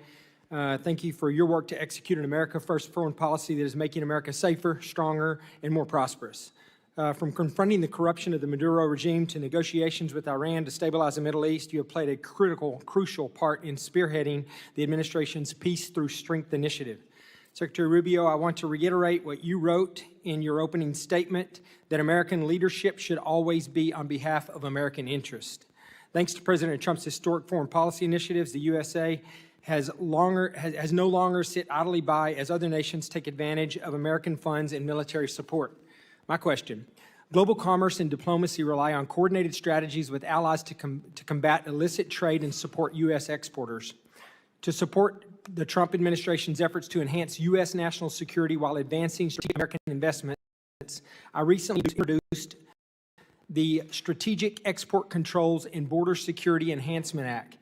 This bill would codify the State Department's Office of Export Controls and Border Security to strengthen the operational capabilities of allied countries to better protect U.S. critical technologies from diversion and misuse by our foreign adversaries. Secretary Rubio, how is this office being utilized to prevent the illicit trafficking of sensitive and dual-use technologies, and how do you see this office being used to advance America First diplomacy moving forward? Yeah, I think at the core of what you're trying to get to with your bill, and we're trying to get through with our resources, is as follows, and that is that you will say you can't sell a certain product, or a certain product can't be exported because it provides it would be the detriment of the national interest of the United States. But it's prohibited for one country, but it's not prohibited for some other country. They will then set up a company in a third country and use that to evade the sanctions. In essence, you will find a company, let's say it was a sanction against a transfer of technology to a Chinese company that's linked to their military. But they will then figure out a way to set up a company in a third country, in a country that's not barred for export. And they will use that vehicle and that route in order to be able to export a valuable technology. And so what we're trying to get at through our efforts is identifying those countries where that is happening and those companies that are being used for that purpose. And I think your bill, though I haven't read it, sounds like what it would do is it would codify this effort so that it exists beyond this administration. Well, thank you. I appreciate that, and I'm anxious to partner with you from a legislative standpoint on that. So if there's anything in the bill when you do see it that you would recommend, please let me know. Under this administration, the Foreign Service has refocused its diplomatic corps on merit and performance. The State Department has eliminated internal DEIA programs, slashed woke investments, and neutered NGOs that were working against U.S. national interest. We finally have got away from trying to force other governments to adopt the crazy woke social agenda of the failed Biden administration, the same agenda still being promoted by many of the progressive Democrats on this committee, unfortunately. And we are now ushering in a new era of American efficiency and strategic diplomacy. Mr. Secretary, how can this committee continue to provide the State Department with the tools in the upcoming Foreign Service Act reauthorization to advance President Trump's American First agenda and continue this progress? I mean, I think codifying these policies are important so that they exist for the long term. And I want to just say one thing when it comes to the issues that people use the term diversity. The Foreign Service will always be diverse in comparison to maybe some other agencies, simply because foreign service and international diplomacy often attract people that are first generation or maybe even immigrants themselves. They have language skills, they have cultural skills or what have you that sort of attract them to diplomacy to begin with. I think you see it reflected in ambassadorial posts around the world as well, the ones the president has nominated and so forth. I would also add something that's very unique to the State Department, which other agencies don't have. The majority of our employees, over 47,000 of our total employees, about 70,000, 47,000, are locally employed. These are nationals of other countries that work for us, and they're a key part of our missions. We couldn't carry out our mission function in many of these countries without these locally employed individuals that are not even American citizens, but they're valuable resources. They've been there for 15 or 20 years. So in and of itself, I would say the State Department, but ultimately, we want to hire the best people for the job. And that's what we should always want. We want to hire the best people for the job, the ones who are most capable of doing the job. And I think we can do that and still have a very diverse workforce, but not because of the diversity, but because of their skill, their merit, and their abilities. Thank you. I appreciate that. Mr. Chairman, I yield back. Representative Jackson is recognized. Thank you very much. Thank you, Secretary Rubio. Great to see you again. Thank you for your forceful words in support of diversity, although there are some conflicting claims to what it means. Secretary Rubio, I stand before you not simply as a legislator, but as a witness to a moment in our nation's history when we are threatening to sever the sacred connection between our national interest and our moral obligation. This is a budget hearing, of course, but more than numbers on a page, we have to wrestle with the meaning of what those numbers mean to the lives of real people in real places, whose very existence is bound in no small way to the decisions that we make in this room. I want to start by showing the American people what the dismantling of the diversity, equity, and inclusion means. Under your leadership, we are abandoning the continent of Africa. Would you put this up, please? The question is not what can we afford, but what we are willing to become. Under your leadership, the U.S. effectively has closed 31 consular operations across Africa and has 34 ambassadorships vacant. Under your leadership, we froze student, refugee, and valid visa processing to 26 African nations. Under your leadership, we have raised the tariffs on 30 emerging economies. Under your leadership, we have pulled out of the pandemic and healthcare aid for over 40 countries. Our diplomats used to operate in every region, culture, and society on earth. A workforce that reflects the diversity of our country is not a political objective. It is indeed, as well as you know, a strategic advantage, as you articulated. Africa and other developing nations are fast-growing and young populations represent one of humanity's greatest opportunities for shared prosperity, climate resilience, and democratic transformation. On global health, last year, the Trump administration cut off all funding to the World Health Organization. However, to prevent diseases from reaching our shores, the U.S. still needs the global outbreak and disease surveillance functions that the World Health Organization offers. Diseases, as you know, do not need passports or visas.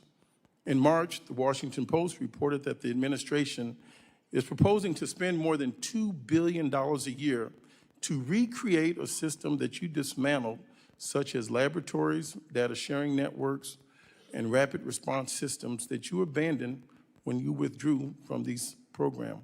This is more than 3 times what we had contributed to the World Health Organization.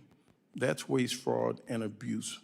How is reinventing the wheel at a significantly higher cost efficient for the American people? You know that. Let me just answer that. Since Eastern Congo and Uganda are currently experiencing the third largest outbreak since it was discovered half a century ago, and your response was to criticize the World Health Organization that you had retreated from. Your statement in the administration's action revealed a retreat from our responsibility, a shrinking of the vision of America, and a devastating abandonment of those who have long looked to the U.S. not as a savior, but as a partner in the difficult work of survival and dignity. Moving forward, we would have questions on how the Trump administration plans to address global health crisis, if that is something the United States still wishes to have leadership in. Prior to 2026, U.S. global health was a model for the world. Its initiatives helped contain more than 250 diseases across more than 40 countries. But DOGE and this administration have not told the truth. They told the American people these cuts were necessary. Because I can assure you there is nothing necessary about denying medicine when people are suffering. There's nothing justified in weakening initiatives like PEPFAR and the Global Fund. I'll give you some time, which have stood as shining examples of what this country can achieve when it chooses compassion over indifference. As we look at the HIV crisis, and specifically in Zambia, according to a draft memo that was shared with you, prepared for you by the State Department and African Bureau staff, something that you care about, you considered withholding life-saving assistance to 1.3 million people with HIV in Zambia to force the government to sign a deal giving the U.S. more access to critical minerals. Do you consider it acceptable to use life-saving HIV/AIDS treatment as leverage for economic advantage? And in closing, over the Easter weekend, I was in Cuba doing an oversight to see, and your State Department refused to meet with members of Congress while they were out gallivanting and partying. In closing, I would like to ask you, will you invade Cuba? I yield back. Well, I have 1 second to answer. What do I do? I mean, you guys tell me your rules here. I tried to write down all the Will stuff you said, invade but- Cuba? Well, that's not the only thing you said. Mr. What else? Secretary, I'm going to take my time to ask questions at this time, and I'll give you some time to answer. Okay, because I do want to answer a lot of the points he raised. So my questions are going to bear on this. I think there is a significant difference in the State Department today, and since you've taken the reins, versus the State Department under Secretary Blinken and under President Joe Biden. I'd like you to expand upon the changes that have been conducted. I think it's also incumbent for us to speak about things that just not everybody follows these things all day. I spoke about these things a little bit in my opener. The amount of attacks that have come against the United States of America by the hand of Iran, not in 47 years, just in the last 30 months prior to Epic Fury beginning. I referenced over 350 attacks, 200 wounded, multiple Americans dead, to include Specialist Moffett, Specialist Sanders, Specialist Rivers. We have been ongoingly attacked by Iran just recently. And the United States has largely done nothing about it. I think one of the things that's changed about us is that we are not going to be an America that gets attacked and pretends it never happened, ignores it, does nothing. That was a way of the past.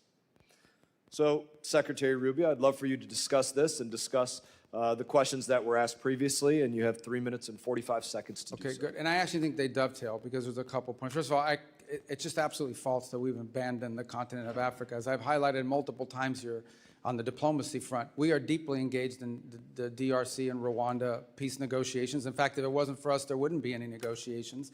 We are deeply involved in the Quad effort with Sudan that involves the UAE on one side, Saudi Arabia on the other, and it's deeply complicated that we actually have helped host donor conferences. So we are very involved in all of those issues. As I pointed out earlier, we've been working very cooperatively with the government of Nigeria to go after a common threat, terrorists that want to aim at us but are threatening the nation state there now. And by the way, we're opening new areas of relationship like Equatorial Guinea, which is a country we really hadn't had much interaction with for many years, and now that's begun to flourish, and hopefully we can build upon that. In the case of the consular services, we've consolidated consular operations all over the world. And one of the reasons why is you can do it more efficiently. There are areas where literally the number of either visas that are not accepted or even applicants do not justify having a full-time station. We've done this repeatedly, not just under this administration, but previous administrations have done that. And so consolidation of consular services is not unique to the African continent. We've seen it in Mexico, where we're going to close one consulate because the cost-benefit analysis doesn't add up. On the World Health Organization, they basically covered for China during the COVID pandemic. Openly covered for China, refused to disclose the reality of what was happening soon enough, and didn't put the blame quickly enough on where it belonged. But not just the blame, it didn't allow researchers to be able to begin the work of, it took longer than it should have to develop a vaccine and other things because of their attitude towards that. And we have deep problems with the way the World Health Organization seems to play politics on behalf of some countries, and we pointed that out. Now, let me talk about a couple other things you raised. The Global Fund. The Global Fund is very happy. You should call them. They're very happy with us. They put out multiple statements about the work we're doing with that. We are fully compliant. Can I challenge any of his assertions, Chairman? It's my time.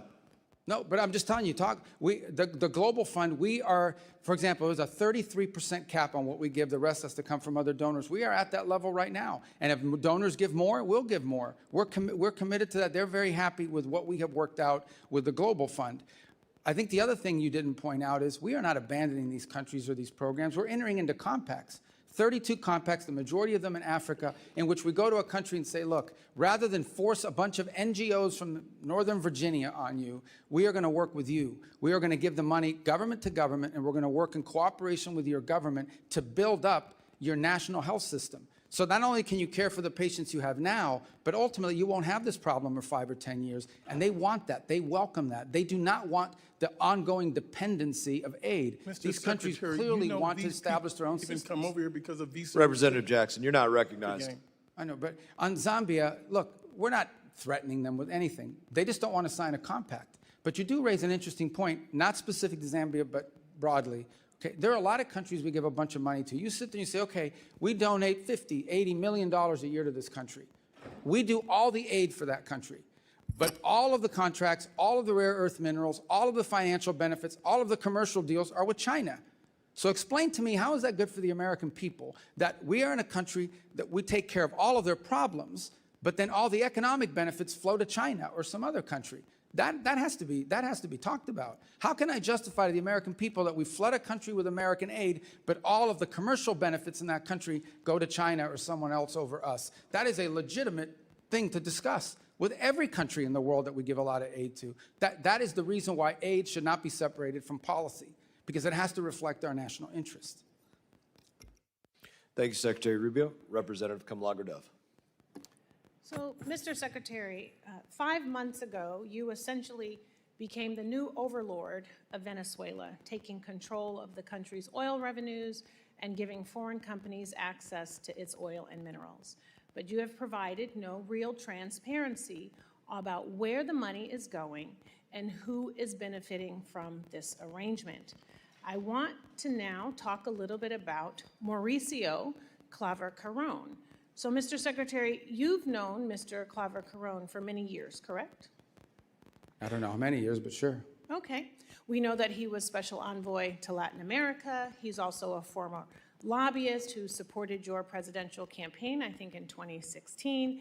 And now he runs a private equity firm that is seeking $1 billion in investments in Latin America. Apparently, he is seen as your right-hand man on Venezuela. But he's not a federal employee, and he's not bound by rules about financial disclosures or conflict of interest. According to the Washington Post, he acts like a kingmaker in Venezuela, helping to determine which private companies get contracts and access. And that's concerning because in January, you gave confidential licenses for Venezuelan oil to a company that had been charged with bribery by the Department of Justice and employs a trader who gave $6 million to Trump's campaign. Some have said that Mauricio is the Jared Kushner of Latin America, but Mauricio has said that Jared Kushner is the Mauricio of the Middle East. So who is Mauricio, and why is he riding on private jets to Caracas with executives from firms trying to get contracts? And why is he texting Delcy Rodriguez on the regular? Who is he working for? Okay. I'm gonna allow you to respond. I'm setting this up because it looks unseemly that essentially you are taking Venezuelan oil money and sending it through a network of campaign donors, corrupt politicians, That's and false. lobbyists, and we can't get any documentation on that. We don't have any receipts. So the question is anyone from the administration, directly or indirectly, benefiting from the contracts being doled out in Venezuela? Is this where I get to answer? Yes. Okay, perfect. Number one is the number of people. Mauricio is one of many people that are involved in what's happening in Venezuela. There's not a day that goes by that we don't have someone who's interested in what's happening in Venezuela for a variety of reasons. Nor is he the only person in the United States that directly contacts Delcy Rodriguez and others. There is a stampede of people that want to be involved in Venezuela. Mauricio is one of many, but by the way, not involved in Venezuela. I am not knowledgeable or know of any financial links he has to anybody in Venezuela. So I'm going to reclaim my time, Mr. Secretary, Well, but I'm glad that you said that. Because you have said these things, you have shared these talking points before. They're not talking points, they're the truth. But it is hard to take your word for it when this is the most corrupt administration in American history. Well, that's we're your talking opinion. pardons for sale, we're talking about no-bid contracts to those on Trump's family and friends plan, we're talking about a $1.8 billion slush fund. And I think that's corruption. The American people think that's corruption. They want to know if you think that's corruption. Okay. Number two, this goes right to the point of transparency. You're absolutely wrong about the way the money flows. It's pretty straightforward, and I'll share. So I'm going to have to reclaim So my when- time again because well, then, so the what kind of question about process is this? They get to corruption- ask the questions and you don't get to question about- answer? It's my time. The question I don't know about about you. When corruption is it is my really time? important. So why am I because here if I don't you get to can't answer your call questions out- or your defamatory I'm statements? reclaiming my time, Reclaim. Mr. I want Chair. you to, but I want to reclaim. Well, do I get time? This Because you is make my these time, Mr. defamatory Chair. statements and no one can talk here. If This you is crazy. can't call out corruption in this country, then how can you call it out in another Well, I can't say country? anything 'cause you won't That let me is the speak. question. It is about credibility and your credibility. And your credibility meter is on empty right now. This See, oil. these guys who just get to talk and I don't get to answer? Who determines the barrels of oil that get Why- sold? How but you many won't of let me them? At answer your what question. price I have an does it answer get for your sold? question. Where is it going? Oh, I get it. will They let have to you. use their time for me to answer The your onus question. is on you to a prove joke. that there is no corruption happening. Well, how do I That is prove it if your you don't let me talk? responsibility as the Secretary of State. And you know what? Normally, we would have access to that data. That's the You do. You transparency. just don't know where but to you're look. not showing us any receipt. Well, then show us. But do you you won't. commit? Do you commit to coming back here with whoever the person is who is monitoring the sales of the oil? Bring them before this committee. Can I show the reclaim my receipts. time? Have the documentation. You don't have this time yet. I am talking about your credibility and evidence, not your talking points, because talking points are never a replacement for transparency agree, and but that's what you're documentation. saying. You're saying talking And points we without an have not- answer. We are 5 months into this and no audits. Zero visibility into the 100% contracts that are false. awarded. 100% Zero false. Unfortunately, transparency about where Representative the money time has is expired. going. Representative Salazar is recognized. And giving contracts with no transparency Can I is borrow your exactly time the to reason answer? why you shut down USAID. So practice what you preach. I yield my Oh, time. she gets to scream now too? Scream Chairman, and can we shout. take down her words? I'll give you some time. I'll give Yeah. you some of my time. Let me just Okay. just But change God, what the kind of thing energy. is this? What is this? You get asked questions for 5 minutes and you don't get time to answer. It's not a hearing. I think you said clown Like show a dunk before. tank. I What don't, is I don't this? have to tell you. I don't. I'll I've give even you used ti- their time. How can I answer the question? They don't even give me time. I've had to use their time to answer your questions. Yes.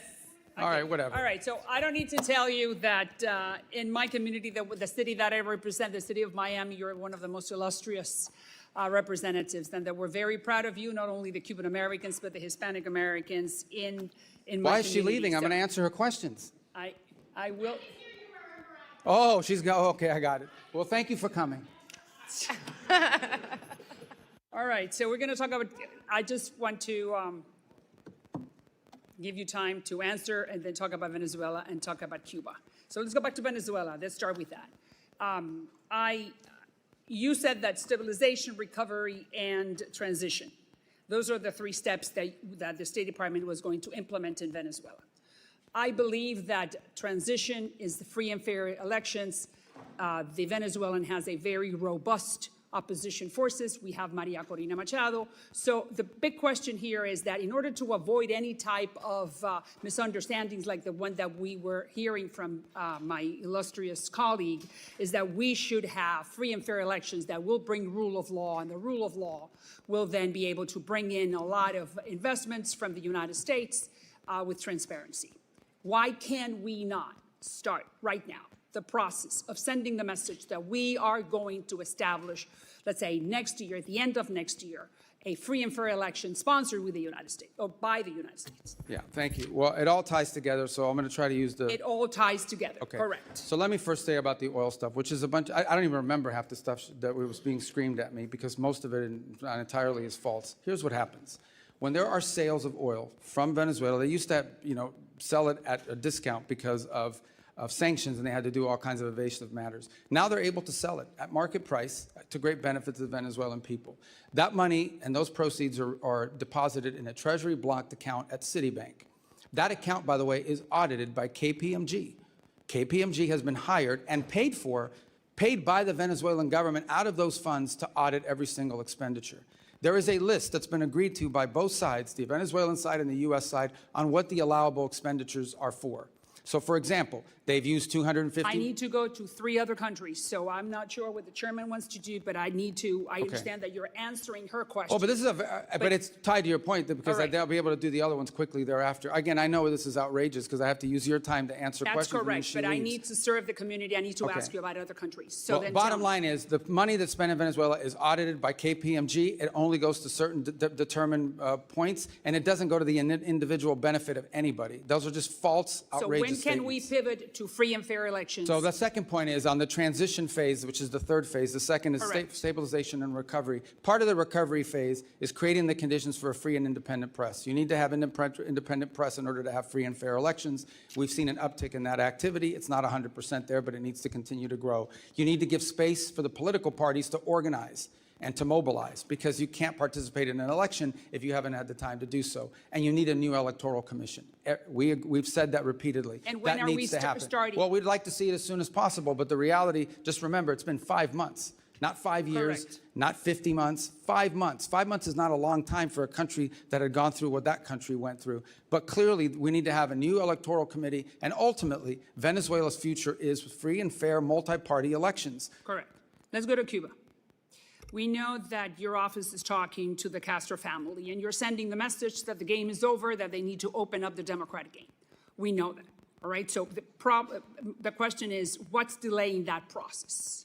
Well, it's not that it's delaying the process. We've had conversations. We're having diplomatic engagements with the Cubans consistently over time, over multiple reasons, and for many reasons over the years. In fact, the CENTCOM was just down at the fence line in Guantanamo, not CENTCOM, SOUTHCOM, over the weekend as well.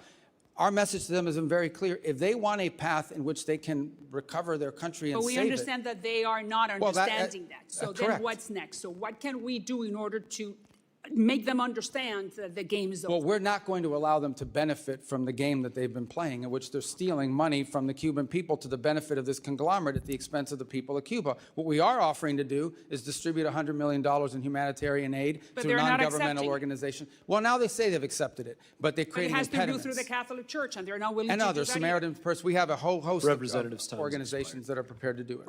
Representative Costa is recognized. Thank you very much, Mr. Chairman, and Mr. Secretary of State. Appreciate your presence.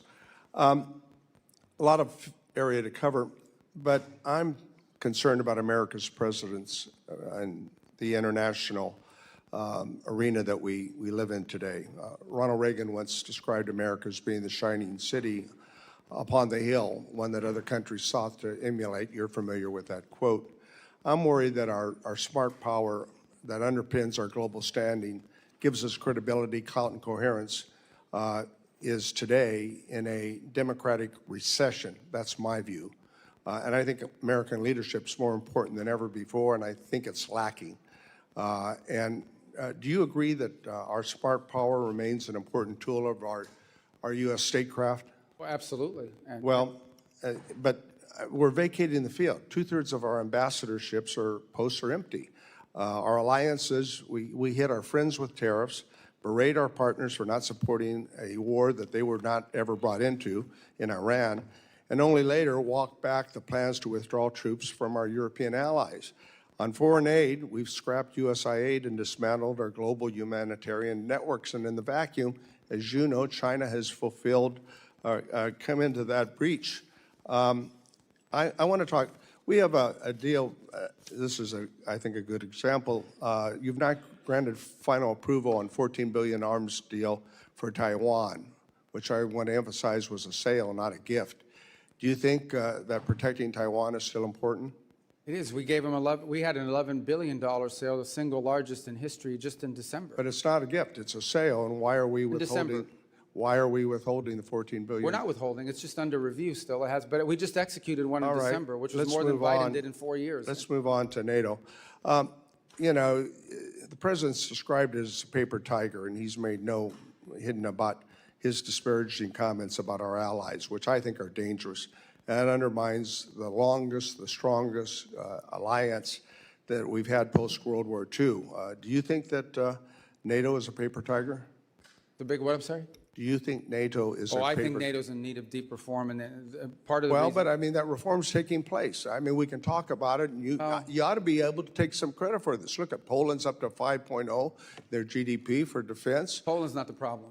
Well, a lot of Eastern, but we're working on this and we're making progress. Would you not agree? I don't agree. I think we're You making don't agree that progress. we're making progress? Well, I agree we're making progress with some countries, but others are saying their 5% or even their 3.5% includes, for example, pensions to veterans. That's not defense spending. Well, of course not. But I mean, I don't think that the confidence and the support that used to be a part of that transatlantic partnership is still there today. And you go to Europe and I go to Europe and we sense that in the people that we talk to. Let's move over to Ukraine. I've spent a lot of time and engagement there. I know you have. You talked about it earlier today. 4 years ago, it was seen about good versus evil, right? Russia's invasion of a country that was unprovoked. And there was strong bipartisan perception that that was the case. A year ago, the president indicated that Ukraine had no cards to play anymore. I think that President Putin, today, modern Russia is a syndicate masquerading as a country with a mob boss called Putin. He bombs hospitals, schools, churches, kidnaps over 20,000 Ukrainian children. And yes, we have leverage, but we're backing out of our economic commitment there, our military commitment. And, but yet, we see these brave Ukrainian people standing up for their sovereignty and actually taking a whole new page out of warfare in terms of something that we could learn from. When is the president and the administration going to use the leverage that we have over Russia? We have, and unfortunately, the talks have not yet borne fruit. But I want to disagree on something. So we continue to sell weapons through the Pearl program, which has been a great success. That's an ongoing program with Ukraine, and we continue to have massive number of sanctions on Russia as we speak. The problem has been, We've put the sanctions on and off again. No, most of the sanctions are still on. The only one that's been waived for a limited period of time in order to provide more oil to the global market and stabilize prices is oil. And those are time determinate. These are 60-day waivers. These are not permanent. Is it the intention to re-engage in the efforts to form a ceasefire and a peace agreement? Oh, we're prepared to do so. Unfortunately, you know, those efforts proved less than fruitful. You know, we spent a year on it last year, but we're prepared to do it as soon as they're prepared to do it. That offer, we've made it repeatedly. We're ready to go. We're prepared to play that role. I think more to be continued, but thank you very much for your time. Representative Huizenga is recognized. Thank you, Mr. Chairman. Secretary Rubio, good to be with you. And while we're addressing all the important issues like your shoes, I just want to formally invite you to DJ my next event. I would recommend maybe DJ Overlord be your new nickname. I apologize for many of my colleagues here because you're right, they are not giving you the opportunity to answer extremely important questions. I'm going to hit a number of issues very quickly. Coidoy prison in Venezuela. I believe yesterday you were quoted as saying that it had been closed down. I've got some close friends, contacts there that believe that there are still 25 prisoners that are still there. So I don't ask you necessarily to address it, but I'd love for you to take a look at that and get Just get to be back clear, us. the interim government has said they intend to close it, and we will hold them to their promise. Please do, and make that as rapid as possible. Along the lines of where Dr. Jackson was talking, Ronnie Jackson, one way we've maintained our lead regarding the AI arms race is cutting off China's access to essential chip-making tools made in America and by our allies. Unfortunately, the Netherlands and Japan continue to sell their critical tools, while here in the U.S. we maintain stricter controls. Those exemptions continue to be exploited by the allies today. Do you agree that export controls on chip-making equipment play a critical role in constraining the CCP's AI and military ambitions, and that allies should not be allowed to exploit exemptions to those controls? Correct, and that features prominently in all of our engagements with the countries you just mentioned. All right.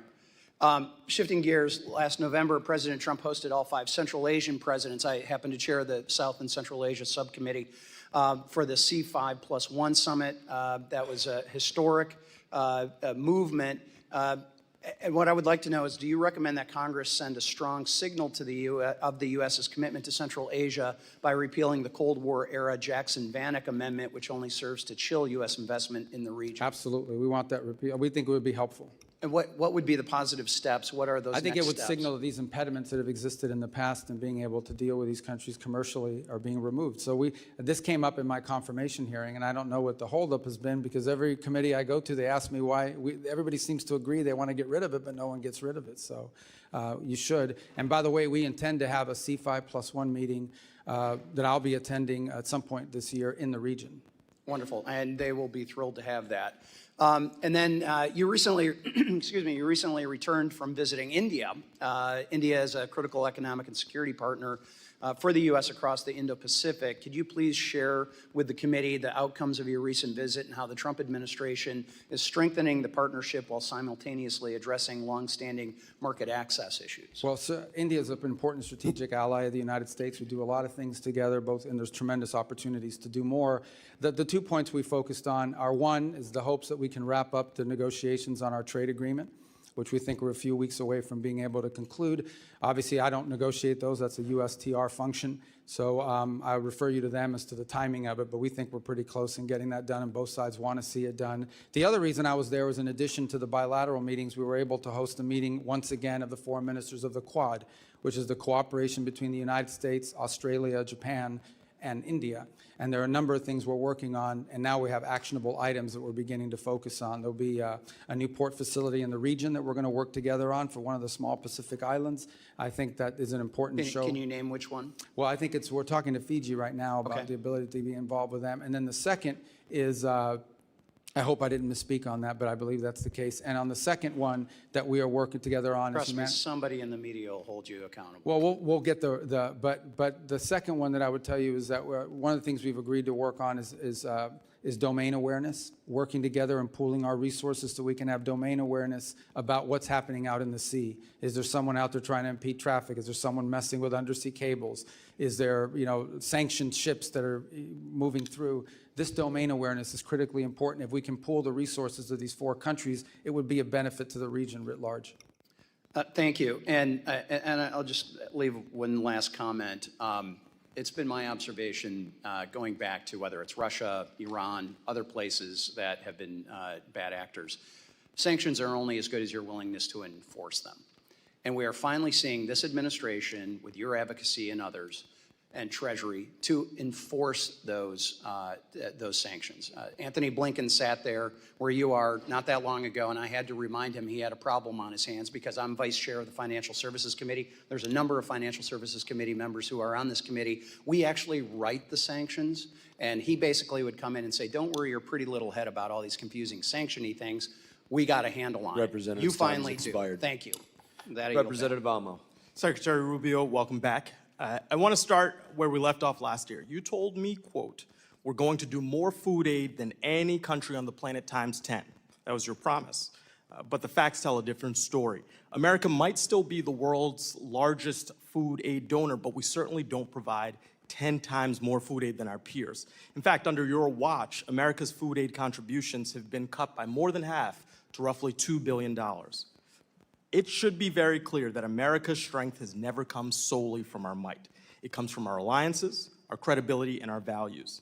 You didn't just eliminate programs, you created vacuums. Vacuums where violence and instability are rising, that extremist groups are filling, that competitors like China are exploiting, and vacuums that are making Americans less safe and less prosperous. And you hurt Americans here at home with your policy decisions. Shuttering USAID wiped out more than 23,000 American jobs while Donald Trump and his billionaire buddies got rich off of corrupt deals. Peanut farmers in Texas and sugar farmers in your home state of Florida lost market access because of your cuts. So Secretary Rubio, before slashing food aid programs, did you conduct any analysis whatsoever on how many American jobs would be lost, how many farms would be hurt, and how much damage would be done to local economies and small businesses? Well, because we know all of those will still be part of the new programs we've created and are creating.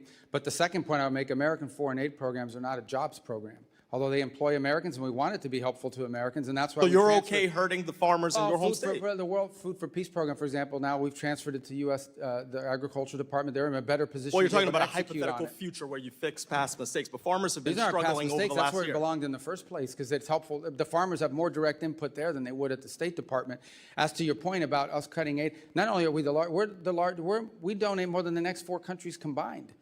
We do more than anybody but else. we went down, and there are consequences. Look, from where I sit. But why are so we in charge of feeding everybody? This I mean, is not about charity. This is about our economy and values. I didn't say that you got to do it all, but you can't cut when you know without analysis that bad things are going to happen. But we didn't. We replaced. We have new programs that are actually working better. Well, It's getting food to Mr. people Secretary, faster. if I may, from where I sit, you, Donald Trump, Elon Musk, you got together, you made these cuts blindly because you did not say that you conducted any analysis. You just said we cut because we have a hypothetical future that we are trying to create, which is not a serious plan. And that's not regard for the economic damage to our farmers, to our small businesses here at home who are feeling that pain. And moreover, you've had lives lost. And I want to get to that point. I want to introduce you to Mary Sunday. She is behind me. And after your food aid cuts decimated the World Food Program's ability to feed the Kenyan refugee camp she lived in, Mary's 7-month-old daughter, Santina, died of malnutrition. This is the only photo Santina's parents have of their daughter. Before Santina died, you looked me in the eye in this room and you said, "No children are dying on my watch." She was a child. She had a name, a family, a future ahead. Now she's gone.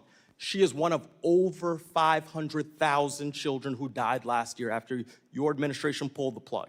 Yesterday, I heard your testimony. You said you're seeking outcomes with foreign aid programs, but the outcome that I see is dead kids. So, Mr. Secretary, I want to ask you again, and with a real direct answer, please. Were you lying to Congress when you claimed no children were dying on your watch, or did you simply never bother to calculate the human cost of your decisions? That number you're throwing around is a false number. That's a false number. And not only that, you're equivocating that the death of an individual's responsibility of the United States. There are 500,000 others. No, those are false. That's a Mr. false Secretary, statement. the numbers are there. No, the numbers are not Here's there. The thing. numbers are opinion you of have, experts you who have got a their narrative to contracts share. cut.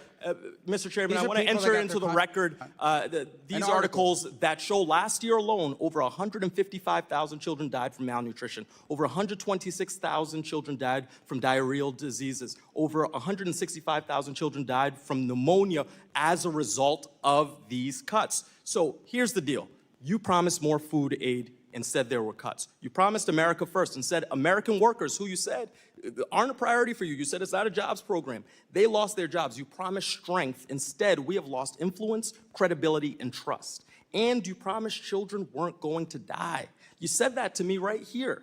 You promised peace as well. Instead, your illegal war of choice with Iran is driving up fuel prices and grocery costs while putting millions more at risk of hunger worldwide. This is not about charity. This is about values. So whether it's negligence or ideology, the result under your watch is the same. Weaker alliances, higher costs, dead children, and a less secure America. result is so we spend more money than- my time is expiring. So I'm going to take these seconds to say, what are you going to do to clean up the mess that you Representative's created? time has expired. Representative Davidson is recognized. Thank you, Chairman. Mr. Secretary, thank you so much for your faithful service to our country. Your leadership as Secretary of State provides confidence at home and abroad. And I would like to highlight that your personal testimony at Charlie Kirk's memorial service and your remarks at this year's Munich Security Conference resonate with me and with many of my constituents, so thank you.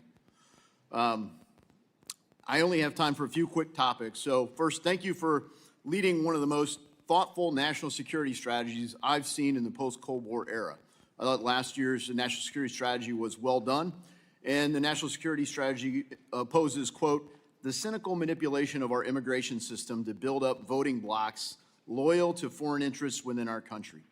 The State Department has also made it clear that we object to the UN's efforts to advocate and facilitate replacement migration across the United States, and broader across Western countries. Immigration was a driving issue behind President Trump and Republican electoral victories, and I commend your department for making this a priority. Could you please highlight your approach beginning at our own borders and extended especially through the Western Hemisphere to addressing this as part of the national security strategy? In terms of migration? Yes. Yeah. Look, mass migration is a national security threat to any country that experiences it. It's bad for the transit countries too, by the way, because it fuels and feeds these transnational groups that traffic not just in human beings, they traffic in drugs, they traffic in weapons and anything else you can imagine. So I think one of the biggest threats specific to the Western Hemisphere, but be true throughout the world, is these transnational, they call them criminal groups, they're really transnational terrorist groups, that among many of the things they do is traffic in human beings. So mass migration is not good for any country that has to absorb it, and Europe is now facing the consequences of that, but mass migration is also not good for the migrant, because they're abused along the way, and it's destructive and disruptive to all the countries in the region that have to experience it. So today we do not have a mass migration event, and every country along that route in Central America is grateful for it, because that's less money that they have to spend and less resources that are being taxed and less of a burden that they're having to carry. Thank you for that. And frankly, thank you for demonstrating that we just needed leadership to apply the laws to secure our own borders with this administration. I'm a former infantry officer. The oath our military swears is similar to the oath we swear in the House or the Senate or for cabinet members. It's to support and defend our Constitution. You know, generally we say, first define the mission, second authorize the mission, and then execute the mission. So I'd like to call your attention to the 2001 AUMF. It was, I think, the 01 AUMF and the 02 AUMF that I thought brought justice to Qasem Soleimani.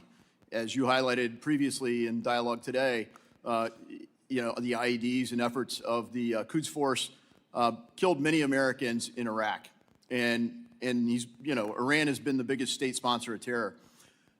Unfortunately, the 01 AUMF, which still survives, doesn't, it authorizes a war on terror for Al-Qaeda and their affiliates.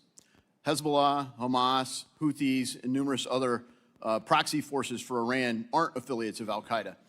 Would your administration support a modernization of an authorization of military force so that we could have a full authorization to provide full authority for our military to carry out these operations? Yeah, twofold. The first is we haven't asked for one. Obviously, anything that allows or provides congressional support for the president's efforts to take on Hezbollah, Hamas, the threats they pose to the United States and ultimately Iran, it would be a positive, but we haven't asked for it. We believe every operation that's been conducted is well within the law as it exists. Well, Article 1 gives Congress a duty to do something about authorizing force. And I've tried the whole 10 years I've been here to modernize it, so maybe next year will be the magic year. But I think it'd be due that we actually authorize these things because our military needs it. They need to know that the American people have their backs, and particularly when you look at people like the seditious six making threats to our military, I don't want them to have a second thought ever about their cover for the authority for the things we ask them to engage in. Because frankly, the problem in the post 9/11 era hasn't been whether there's a just cause, it's been whether we've given our military everything they need to achieve it. They've been tactically brilliant and operationally brilliant, and I'd say that's true even in Iran. But they haven't strategically been able to succeed, and part of that's because the United States hasn't been united behind it. And I guess towards that end, you've stated missions here, we're clearly not united as a country in Iran. So briefly, you know, what authorization do you need to carry out further operations in Iran? Well, that's contemplated now. They're all within the president's powers, in our view, under the Constitution to address imminent and emerging threats against the interests of the United States. If those circumstances were to change, we would obviously engage Congress in that conversation. We would always welcome congressional support. We'd like congressional support, but that's not going to stand in the way of the president addressing an immediate threat to the United States or an emerging threat to the United States that requires him as commander-in-chief to protect our people and our country. Well, the cause is just. Representative Mfume is recognized. Thank you, Mr. Chairman. Mr. Secretary, good afternoon. I was going to say good morning, but it's starting to run past us.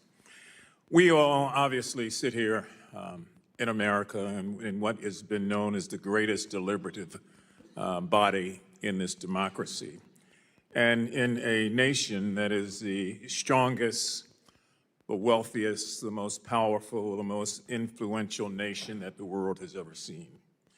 America's military might has no rival. However, America's moral obligation continues to be called into question. And I want to talk a little differently about something that doesn't get the attention that it should get, and I want to associate myself with the remarks from my colleague from Rhode Island. Globally, over 122 million people are forcibly displaced all over the globe due to conflict, due to persecution, due to human rights violations. They are in the Sudan, they're in Syria, they're in the Ukraine, they're in Myanmar, they're in the Congo, and they are in Gaza. And so I want to take the time that I have to talk about Gaza, since no one seems to want to talk about it anymore, now that there is a tentative ceasefire. But there's also a number of children, teenagers, seniors, and others that are living in Walla. They have no real medical care that is sufficient for their needs. They are displaced because of this humanitarian crisis that we see. And for months, the issue was that Hamas was not allowing people in. Well, that's not the case right now. And we see what was supposed to have been tens of trucks going in each day down to a trickle, not carrying food, but carrying a lot of commercial supplies. More than 6 months into the ceasefire, about 1.7 million Gazans, Palestinians, are still living in tent camps. They're facing a surge, as you probably know, in rodent-borne disease, with reports of more than 70,000 cases of parasite infections, related illnesses, since the beginning of this year alone. Many, if not most of them, are children, young children, who are trying to find a way to survive, who are also growing up with memories of what happened to their parents, with a great deal of hatred in their heart towards America, towards Israel, toward anybody that they thought may have been a part of that.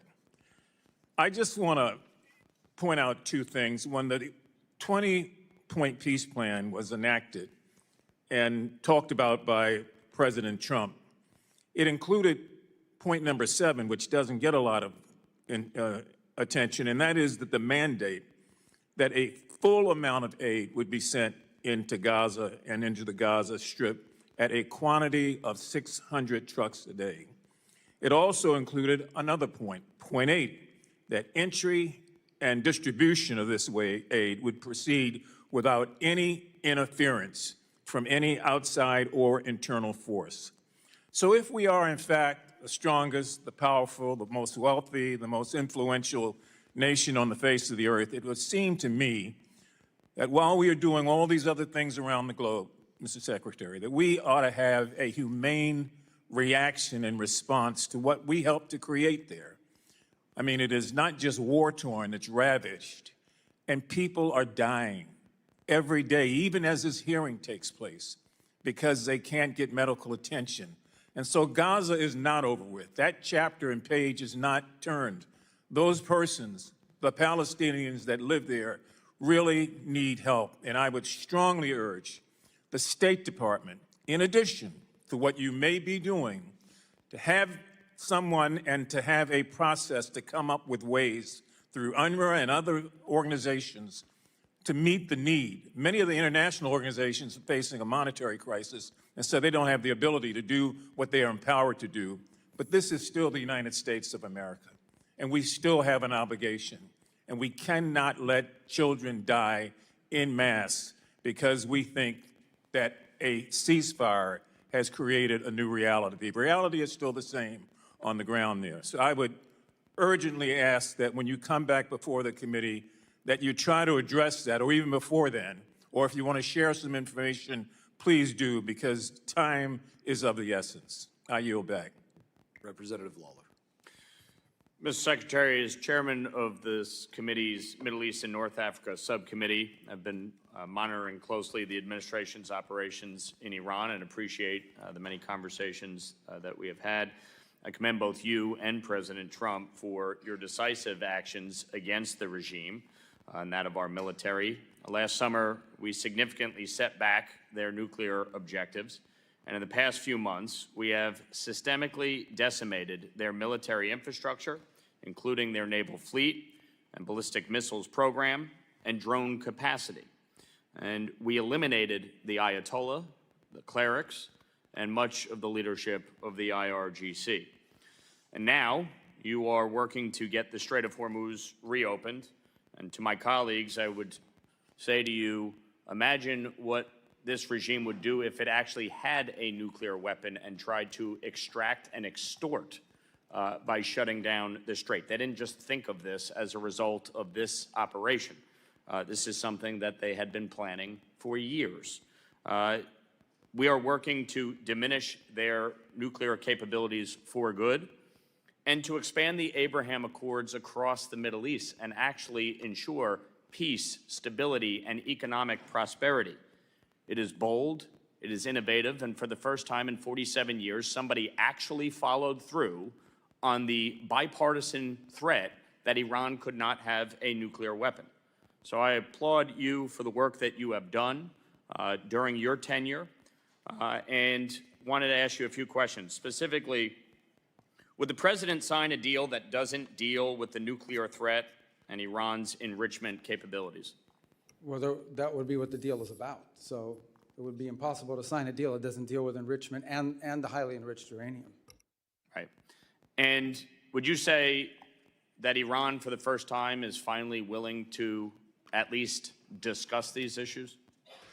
Well, I can tell you a few months ago, they refused to discuss the issues of both enrichment and the highly enriched uranium. I think now in some of the papers that have been exchanged back and forth, it's clearly addressed, but we still don't have final sign-off from their system as of this morning. And there have been reports that sanctions relief and release of frozen assets are on the table. As I understand it, you shut down those rumors yesterday in your testimony. Can you confirm that's the case? Well, first of all, there are sanctions that are specifically related to their nuclear program. Sanctions because they enrich, sanctions because they have highly enriched uranium. And so none of this would be done at the front end. There's no signing bonuses here. But ultimately, it would all be conditions-based. The sanctions that are directly related to the nuclear program would be discussed as if, in fact, they go through all the way on the things that we're asking them to do. But that would be part of the negotiation. It wouldn't be at the front end. Now, as you and I well know, during your time in the Senate, we worked together to pass the SHIP Act. And it was the Biden administration that not only released billions in frozen Iranian oil revenue, but it was the Biden administration that eased sanctions on the illicit oil trade between China and Iran. And that's what allowed the Iranian regime to finance terrorism. Hamas, Hezbollah, the Houthis. That's what allowed them to finance their ballistic missiles program. And it's what allowed them to finance their nuclear capabilities. So as you look at all of this, the bottom line is, from our perspective, we want the nuclear materials out. And so ultimately, no dust, no money, correct? That's right. And to be clear about we're talking about 60% highly enriched uranium that has no peaceful purposes. The only reason to have 60% highly enriched uranium is to be one step away from turning it into 90% highly enriched uranium, which you would weaponize. So that has clearly been one of the things that has to be part of this agreement, Okay. the disposition of it. One thing I just wanted to say as part of any negotiation, please keep in mind the U.S. Victims of Terror Compensation Fund and make sure that our 9/11 families continue to be compensated on the sanctions for Iran's terrorist activities. You know, a number of my Democratic colleagues have pushed war powers resolutions. From your experience and position, does this grandstanding benefit the United States or does it benefit the Iranian regime? You know, the Iranians have misunderstood it in the past. They think, and I've seen others, not just the Iranians, but on different war powers resolutions, they think that if this thing passes, that means the president will not be able to come after us, so he no longer has any leverage. I think I've seen reflections of that from them in the past. Obviously, look, Congress has its prerogatives. You'll vote on what you're going to vote on. You're asking me whether it's had an impact. I think if you see how it's reported on Iranian state television and things of that nature, it makes them think that somehow our hands are going to be tied and we won't be able to do anything to them, so why make a deal? Appreciate it. Representative McBride. Thank you, Mr. Chairman. Thank you, Mr. Secretary, for joining us today. Like you, I attended the Munich Security Conference earlier this year, and in a meeting that I had with several European prime ministers and several of your colleagues within the administration, your colleagues recognized that NATO is both bigger and better funded today than it was 10 years ago. And I am fully willing to admit that that is a byproduct of several factors, including Putin's aggression, previous administrations, and indeed a byproduct of actions by this administration and this president's first term as well. But I want to focus in today on statements and actions that I believe go beyond pressuring and leverage and actually fundamentally undermine the foundation of NATO. On January 21st of this year, in the president's speech in Davos, he said, we, quote, never got anything from NATO. 2 months later, the president said on Truth Social, speaking of NATO, they will do nothing for us. Mr. Secretary, do you share the president's assessment that we, quote, never got anything from NATO? Well, I think what the president was speaking to at that moment, and was what I'll speak to you about now, is one of the reasons why I've been such a strong supporter of NATO is because they allow us to use these bases, because it allows us in a time of contingency, like the one in Germany and others.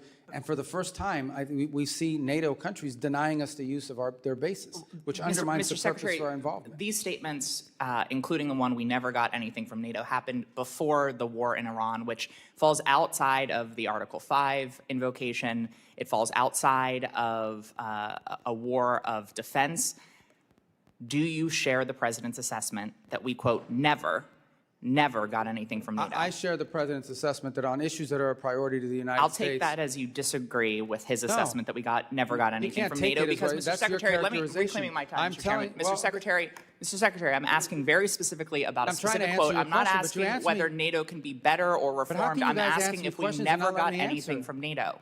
And I want to specifically ask you, Mr. Secretary. Well, why are you asking me if I can't answer? You're not answering the question that I'm asking. You're answering a different question about whether NATO can be better or reformed. And so I'm going to move on, Mr. Secretary. Are you aware that the only time Article 5 has ever been invoked is after 9/11 in defense of the United States? Of course I'm aware of that, yeah. And are you aware that more than 1,000 Europeans died in the subsequent war on terror that was invoked after? They participated in the Middle East, correct. And I assume you're aware that the NATO ally that lost more service members per capita is Denmark? Denmark, I thought it was that the UK had suffered more. More per capita. Okay, gotcha.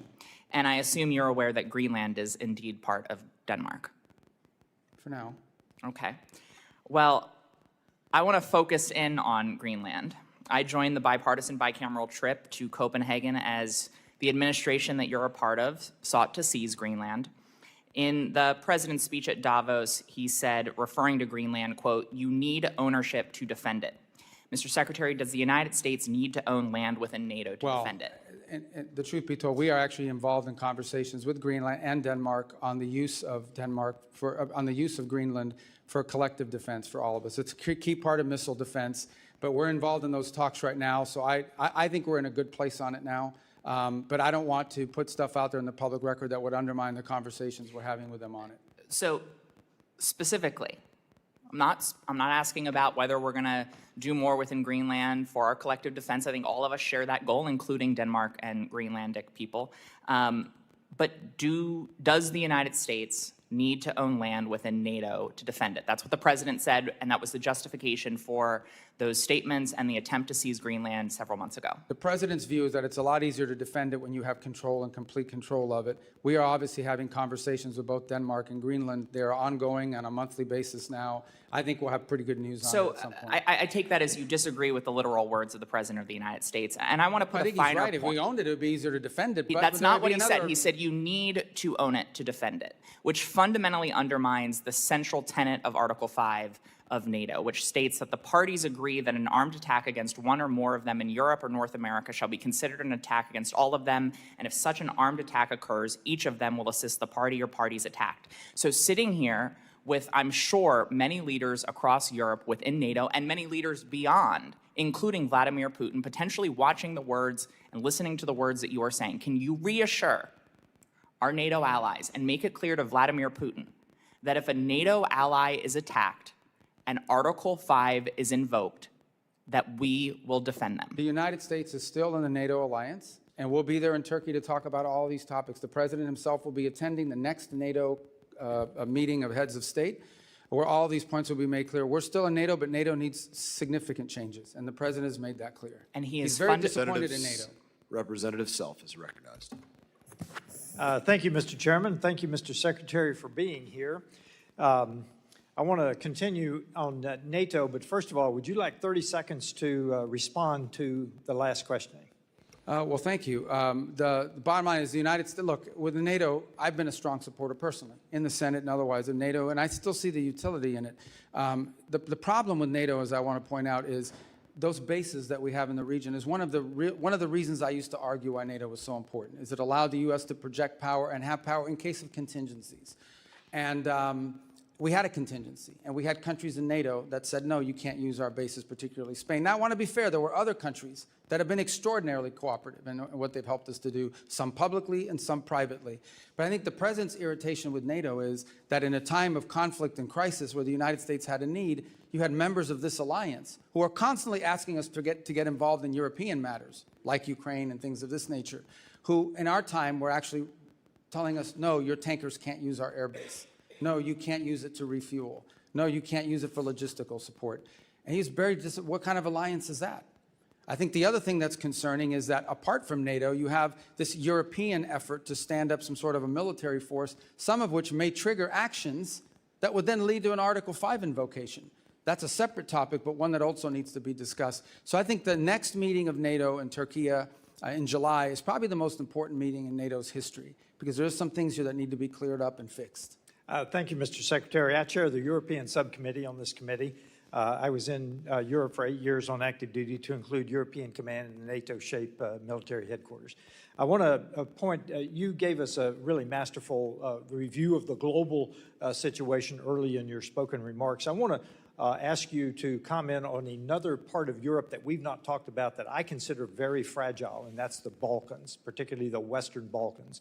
I just completed a trip through Bosnia, Herzegovina, Serbia, and Kosovo. I talked to government officials. I talked to opposition members, students, obviously the country teams, KFOR, NGOs, talked to everybody I could talk to. It's extremely fragile right now. Thank you for the ambassadors that were recently nominated for that region. I noticed that Kosovo did not have an ambassador nominated, and I would ask for your support there. We have 4 NATO allies that are also blocking Kosovo's entry into NATO. Obviously, we have the intractable issue between Serbia and Kosovo, that Serbia considers Kosovo a province. Most of the world recognizes Kosovo as a sovereign nation. We have the change in the high rep coming in Bosnia-Herzegovina. This is an extremely fragile area of Europe, and I would ask for you to support Kosovo's membership in NATO with those 4 countries at the meeting in Turkey that you just mentioned. I'm looking for stability and balance in the Western Balkans. Our troop presence is very, very important in that region of the world in terms of the KFOR particularly. And I know we're looking for a high rep, and I just ask for any comments you have on the Western Balkans. I consider them fragile. Well, as you know, the pre-existing high rep has resigned, and so there's a new candidate that we'll be supporting. He's an Italian gentleman that we think would do a good job of helping provide some stability to that position. Beyond that, we remain engaged on this topic, as you've pointed out, and have so done privately as well. The last thing we want to see is any sort of conflict in there, any sort of partition, division, things of this nature, and that would create further conflict. I can't speak to expansion of NATO. I'll be frank with you.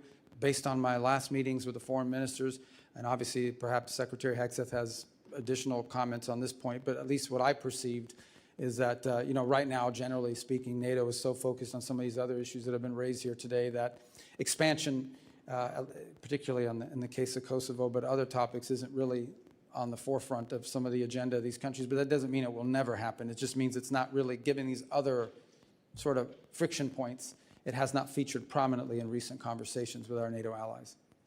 Yes, Mr. Secretary, you look at the Western Balkans, there's kind of a hole there in terms of EU membership and NATO membership. So there is a lack of stability. With that, I have 30 seconds left. I'd like to yield to my colleague. Thank you very much, Honorable Congressman Self. I just want to finish with what I was trying to ask you, Mr. Secretary. Let's go to Colombia. President Trump just endorsed Abelardo de la Espriella. We have information, sir, that there are forces preparing a major election fraud coming up in 3 weeks. My question to you is very clear. We need to send a message to the Colombians that they need to have free and fair elections. So are we prepared to say that whomever participates in that type of fraud process during the presidential election, can we sanction them with OFAC sanctions, canceling United States visas for them or for their family members? I mean, look, I can't make that. I would say to you that we are going to be very forceful in ensuring that there is a free and fair election in Colombia and do everything within our power to ensure that that happens. Specifically, time's expired. OFAC, Representative Dean is OFAC recognized. OFAC.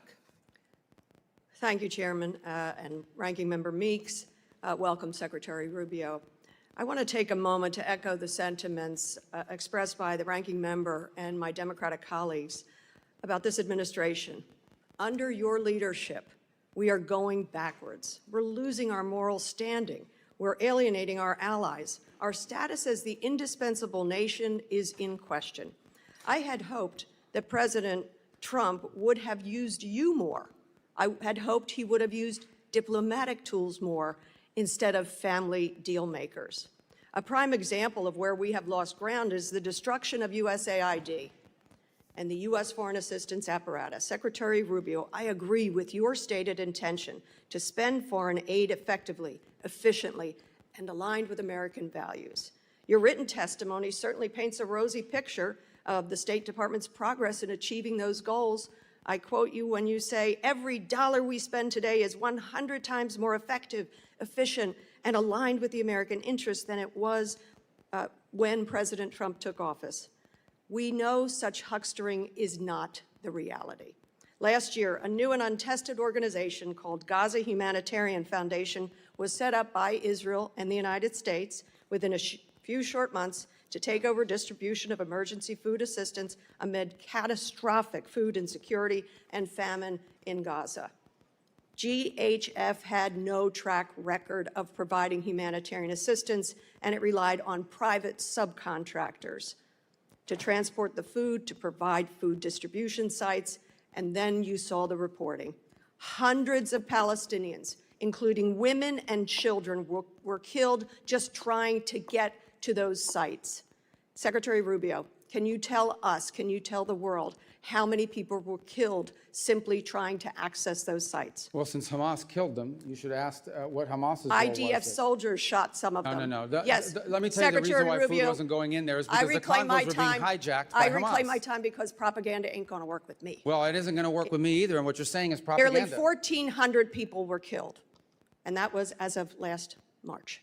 Secretary Rubio, why did the State Department approve the $30 million to GHF at a time when other well-tested agencies were there and able to provide distribution? Well, because one of those were in cahoots with Hamas. And we saw an incredible amount of the aid flow into Hamas's hands. Reclaiming my time, the aid was held up at the border by Israel, and you know it. You guys got to fix your rules here. You can't even answer a question. You're not following the rules. You're very familiar with how this works. No, I don't. I never served in the House. This is a weird rule where you ask a question and I can't answer. Would you please add time to the clock? Nope. He's a comedy show over there. I'd say on the left. This is serious stuff. I agree. That's why Mr. I shouldn't have to answer questions about shoes. Mr. Rubio, according to public reporting, 9 counterterrorism and anti-fraud safeguards were waived to approve this. I wonder who specifically made the decision. I wonder, were you aware of this decision? I'm not asking you a question. And was there any written justification? I don't want an answer. You know why? Because now GHF is closed. It was abysmal. It was a legacy of disaster. Nothing about our investment, our taxpayers' investment seems to have been effective or efficient or in the interest of the American people. I would call that waste, fraud, and abuse. Moving on, I'm a member of the Appropriations Committee. I'm concerned that you're flouting Congress's constitutional power of the purse when it comes to foreign aid. For FY25, Congress appropriated and the President signed into law more than $690 million for international basic education. I don't need to tell you that investing in basic education is critical for empowering children, creating economic opportunity. It's also had a long-time bipartisan support. You personally, as a senator, supported authorizing legislation, the READ Act. How much of this funding has been spent so far? I don't have that figure in front of me, but I can tell you we're not going to fund puppet shows. Can you get it for us? Yeah, I'll get it for you, but I'm going to tell you the number of puppet shows and all these other stupid things they were spending money on is going to be zero. Well, you supported the legislation. I didn't support the legislation to have puppet shows. Mr. Rubio, Mr. Secretary, the Trump administration will be remembered for rubble and rot. I had hoped you would have been able to distinguish yourself above that rot. I bet you hoped it too. Sadly, you have not. I yield back. Well, Representative Baird is recognized. Thank you, Mr. Chairman, and thank you, Mr. Secretary, for being here and giving us an update on the Department of State. We really appreciate that. You know, in your testimony, you stated that the foreign assistance is a key instrument in America's ability to build partnerships and trust with developing countries. And President Trump has put forth a clear plan about America first in all aspects of our policy and his policy. Our focal point that the State Department has spearheaded, which is I am very excited about, is the American First Global Health Strategy. The U.S. is a global leader in health innovation, particularly with pharmaceutical applications and biotechnology. African countries overwhelmingly have been the beneficiaries of American First bilateral global health agreements. 21 of the 32 signed agreements that you mentioned in your early presentation have been with nations in Africa, resulting in 40% of African nations being partners of the United States that have taken a responsibility to invest in their people instead of asking for a blank check from America's taxpayers. So I'm proud as a representative of Indiana to see that the drastic increase in domestic investments is innovative for global health problems and biotechnology. So can you walk me through the process for sending America's medical and health innovation abroad to assist with global health threats? And additionally, what plans does the State Department have to expand those global? Yeah, and let me just say, this goes right to the criticisms that I keep hearing from that side over there about us not spending the money because we got rid of a USAID program. USAID basically was a program, was a system that was completely devoid of our public policy. It operated almost as an independent State Department, and oftentimes USAID was operating in contravention and contradiction of what the embassy was trying to accomplish in the host country. And one of the complaints you would get from many developing countries is that they would get flooded with NGOs that were picked for them. These NGOs would then operate in the country without even coordinating with the government, doing whatever they wanted and pursuing what they wanted. And in some cases, it extended well beyond food and medicine. It extended to political interference and all sorts of other activities in these countries that were undermining the national interest and the credibility of the United States. Now, these compacts in particular are promising and exciting because they are government-to-government arrangements. No longer do we put money into a bucket and says, this is for vaccines, or this is for medical care, or this is for standing up clinics globally. We are doing it individually, country by country. And the reason why that makes sense is because every country has unique needs. Some country may need more help in some area than in others. But at the core of this arrangement that we're making with countries is their desire and our goal to ultimately help them build their own national health systems so that eventually they no longer are dependent on foreign aid in order to be able to conduct that. Some countries it may take 5 years, some countries it may take 15. It depends on which country. But that's the goal of the compact. And these countries are happy with the compact because for the first time ever, their government leaders have control over how the money is spent, where it's being spent, and it's being spent in a way that builds their domestic capacity inside of the country. That's a much better way to do it than to flood these countries with NGOs accountable to nobody, run by, in many cases, through a USAID program that was undermining our foreign policy in that country in many instances. Well, I appreciate that answer very much. I was really shocked to see where some of the funds were going in Africa, for example, through those the USAID and the USAID program. And I know that was not what was intended in the beginning. So thank you for taking care of that and making an effort to do that. Let me change to one other thing. During the Biden administration, the FSOs were evaluated in the service based on a meaningless criteria like DEI and woke politics. So this arguably drowned out the vital U.S. interest, like beating back the Chinese encroachment and advancing new technologies abroad. I commend you for stripping the Department of DEI and other woke policies and we should renew our focus on reinforcing our edge against China, and we certainly can use tech diplomacy to do that. So we have about 42 seconds, so would you mind sharing with me how to agree with the diplomats should be trained in emerging technologies like AI and telecommunications? Yeah, well, I think given the dramatic transformations happening in the world today, our diplomats of the future are going to have to be trained in multiple fields that previously we didn't, not just in the role that technology broadly plays, but the rapidly evolving role that AI plays, and economics. I think economics have become a central core, have always been an important part of our diplomacy, but have become at the core of much of our diplomacy around the world now. So it's one of the areas where I think in addition to knowing how to write non-papers and all the other normal diplomatic things, I think it's going to be really important for Foreign Service officers in the future to have an understanding of economic factors. Thank you very much. I yield back. Representative Schneider is recognized. Thank you, Chair. And Mr. Secretary, thank you for being here today. I'm going to talk about areas on which we both agree, specifically addressing the threats from Iran and seeking stability, prosperity, and peace for all the peoples of the Middle East, including our Arab Muslim allies and the Jewish Democratic State of Israel. Like you, I've spent much of the past 2 decades working to block and ultimately permanently close any path Iran might pursue to acquire a nuclear weapons capability. And like you, I've argued that the international community must work together to eliminate Iran's conventional weapons threat, including ballistic missiles, cruise missiles, and now drones. Like you, I've worked to thwart Iran's support for terrorist organizations around the world, including Hezbollah in Lebanon, Hamas and Palestinian Islamic Jihad in Gaza, and the Houthis in Yemen, among others. And like you, I believe we should do all we can to empower the good people of Iran to free themselves from the evil regime that has oppressed them for more than 47 years. And now we can add the imperative to reestablish freedom of navigation in the Strait of Hormuz. I know you and this administration are working to reopen that strait. Mr. Secretary, assuming an arrangement is soon reached to reopen the strait, have you or anyone in the administration calculated or even estimated the economic impact on Iran's economy through the remainder of the year versus the baseline that was expected before the war? Yeah, I'm sorry, but I want to understand your question. Are you saying if the straits are open, how much have they lost? If an agreement is achieved, do you have an expectation of what's going to happen in Iran's economy going forward? How much money will come in with the straits Well, I can open? tell you, so for example, with the blockade now, their inability to get ships out is costing them hundreds of millions. Right, so if it's costing them hundreds of millions of dollars a day now not to be able to get their ships out, that would be theoretically what they could gain back, except that they still face sanctions.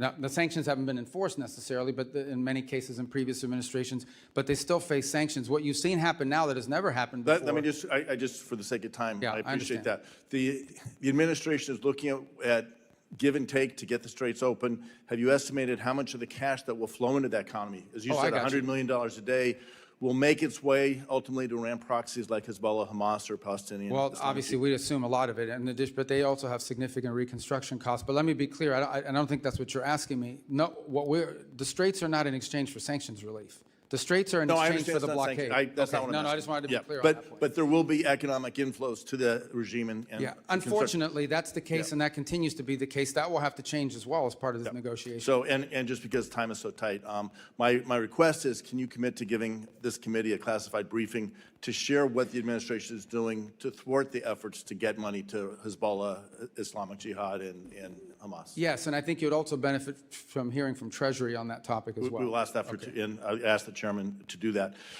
Way back in May 8th, 2018, the Trump administration laid out a fact sheet making the case why it was leaving the JCPOA. I'm going to just go through some of the points and ask you to confirm that the administration's red lines are still the same.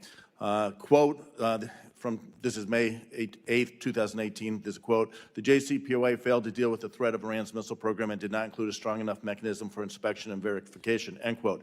Can you commit to this committee that any resulting deal will include a strong mechanism for inspections, ideally anytime, anywhere inspections and verification of Iran's missile program? Missile program? Yes. Well, the missile program is being discussed partially because Epic Fury destroyed much of it, but it still needs to be discussed because it's a delivery system for these. So that's been a part of the negotiations, correct? Again, quoting from the May 8th document, the JCPOA foolishly gave the Iranian regime a windfall of cash and access to international financial system for trade and investment, end quote. Can you commit to this committee that any resulting deal will not foolishly give the Iranian regime a windfall of cash and access to the international financial system for trade and investment? Yes, because they're not going to get any sanctions relief of any kind unless they get rid of enrichment and they get rid of the highly enriched uranium. Thank you. Third point, and I'm again quoting from the original document, the Iranian regime must never have an ICBM, cease developing any nuclear-capable missiles, and stop proliferating ballistic missiles to others, end quote. Can you commit to this committee that any resulting deal will cause Iran to cease developing its nuclear-capable missiles and stop proliferating ballistic missiles to others? We consider delivery systems to be a part of them having a nuclear weapon, which we said they'll never have. Right, and just because you have 40 seconds, again, quoting, quote, the Iranian regime must stop its threat to freedom of navigation, especially in the Persian Gulf and Red Sea. That was in 2018. Can you commit to the committee that any deal will cause Iran to stop its threats to freedom of navigation, especially in the Gulf? Or Not only Strait can I of Hormuz? commit to that, we won't even be able to enter negotiations until they do that. Okay. And finally, can you commit that any agreement this administration enters into will ensure Iran cannot develop a nuclear weapon?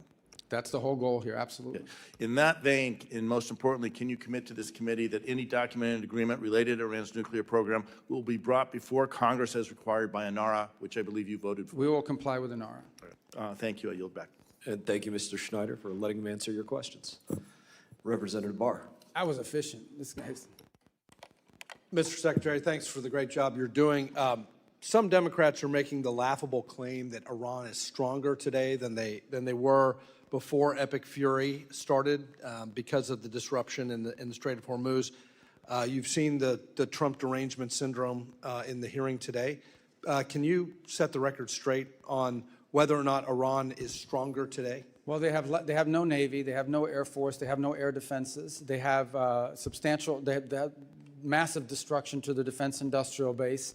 They've lost a substantial percentage of their missile launchers and of their drone launchers as well. They're not benefiting from the straits being closed because the blockade is keeping them from hundreds of millions of dollars a day in revenue. They've had their ships seized in the Indo-Pacific. Their leadership is fractured. They have hyperinflation. Their currency is worthless, and they're having trouble making payroll. I guess other than that, they're doing well. Thank you. Do you believe that keeping the credible threat of kinetic military force on the table and the president's willingness to use such force is important to your diplomatic leverage? Yes, because unfortunately, we are dealing with a group of people that don't understand anything but that. And so the resolution that's on the floor in the U.S. House this week would do what to the U.S. leverage?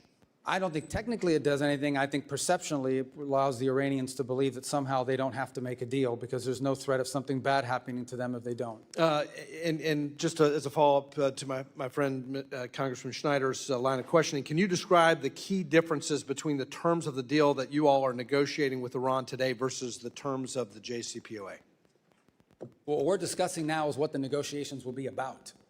And it will be about no enrichment, what they're going to do with their enrichment, and what they're going to do with the highly enriched uranium being removed and being disposed of. That wasn't a part of JCPOA. The other thing is the JCPOA was time limited. In fact, the prohibition on certain enrichment would have been expiring this very year. This very year would have been expiring. So JCPOA right now would be expiring, and they would be able to be in a position to then ramp up and do whatever they wanted in compliance with the JCPOA. So there are major differences even in the text of what we're discussing the negotiations are going to be about. But ultimately, any deal we do will be a good deal or it won't be a deal. And it'll be better than JCPOA. Absolutely, and I think that's a key point is that this idea that you could draw any analogy between what's happening now where the administration has totally obliterated the nuclear capabilities of Iran, plus their conventional capabilities. You're negotiating from a position of strength that the Obama and Biden administration was not negotiating from a position of strength at all, and provided upfront sanctions. We know what the result was. I want to shift to the Indo-Pacific real quick. As you know, the Taiwan Relations Act states that it is the policy of the United States to provide Taiwan with arms of a defensive character. Consistent with that policy, the Trump administration announced in December of 25 an $11 billion arms package for Taiwan, the largest ever, including HIMARS, howitzers, drones, Javelin anti-tank missiles.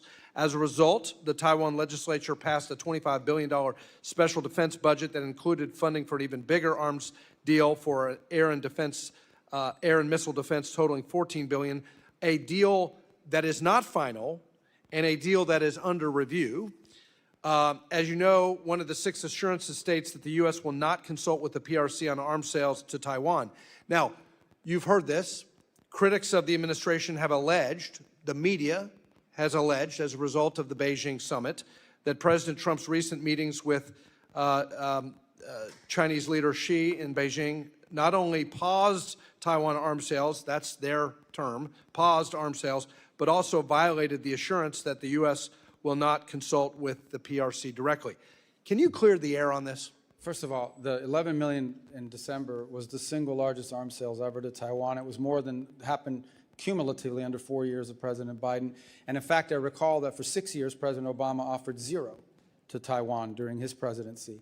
So it was such a big deal, by the way, that the Chinese reacted to it with really hyper activity in terms of military exercises around Taiwan.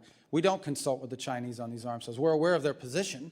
They talk about it all the time, and I don't need to tell you, it wouldn't be breaking news that they're not in favor of these arms sales. They raise it, but they are not negotiated, and they're not consulted. That second deal, the $14 million one that's currently under review, that would not be unusual for something So that's not a pause. That's not a pause. That's under review, and we've already done an $11 billion deal. Just did one in December. Right. So I think the mischaracterization of this as a pause doesn't reflect the administration's commitment that they've already made on the $11 billion deal. I yield back. Yeah, correct. Representative Barra is recognized. Thank you, Mr. Chairman. Thank you, Secretary, for being here. I'll admit that I was hesitant and skeptical and did not support the actions that took place in Venezuela. I also will admit that thus far it's working out better than I would have expected. And long-term stability, if we can create a better life for the Venezuelan people, is a good thing. If we can reduce that threat in our hemisphere, that's a good thing as well. To the line of questioning that Ms. Kamala-Gordeev asked, I think it would go a long way. You mentioned that there's a KPMG audit of the Venezuelan funds, how the revenue is being used, how it's being reinvested in Venezuela. Would you publicly commit to providing that audit to this committee? And again, I think it would go a long way to... And it's an ongoing audit, so it's not a once-a-year audit. It's on every expenditure. Every single disbursement is audited by KPMG. I would also add one more point. There's a second layer of control here, and that is Citibank itself, because they hold the account. They also do the Know Your Customer regulations on it, which, by the way, has slowed down the disbursement in ways that have been problematic. Would you but commit nonetheless to necessary. providing all that information to the committee? No, absolutely. And that's why we're doing the audit. We want people to see that it's not being stolen or pilfered. We think that's part of this recovery is so critical. Again, I think that would go a long way to assuaging some of the concerns. I'm going to follow. Mr. Barr is a co-chair with me on the Taiwan caucus, and some of his line of questioning. I was going to ask you yes and no questions, but I'll ask a series of questions I think that go along with his line of questioning. Some of the comments that the president's made recently have created a little bit of ambiguity. But again, what you just suggested, nothing's changed in our relationship. In the Taiwan Relations Act, it states that the United States will make available to Taiwan such defense articles and defense services as may be necessary. The 6 assurances states that the United States does not agree to consult with the People's Republic of China regarding arms sales to Taiwan. The Taiwan's Relations Act, the 3 joint communiques, the 6 assurances have guided our one China policy for decades. And again, I think in your previous statements, nothing has changed with our commitment to upholding the U.S. one China policy. Is that correct? Our policy on Taiwan has not changed. Oh, great, thank you. Switching over to something that the administration's put a lot of focus on is our critical minerals, rare earths, developing our own capacity. I was supportive of the Mineral Security Partnership, now the FORGE Act, working with our allies, super important. Work with Congresswoman Kim on the Dominance Act, which passed out of this committee, which I believe will be coming to the floor on suspension, hopefully on Monday. I think this is a strong bipartisan piece of legislation that supports a lot of the goals of the administration. It does, create redundancy and, not a reliance on China. It does help build refining capacity. It helps reinvigorate a workforce. There's a bipartisan companion bill in the Senate.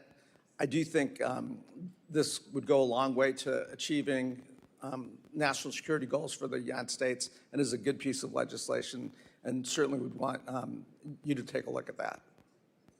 I will, and to be more consistent on this topic, on the critical minerals, literally every engagement we have, every country in the world is now discovering they have critical minerals and rare earths, even though they're not that rare.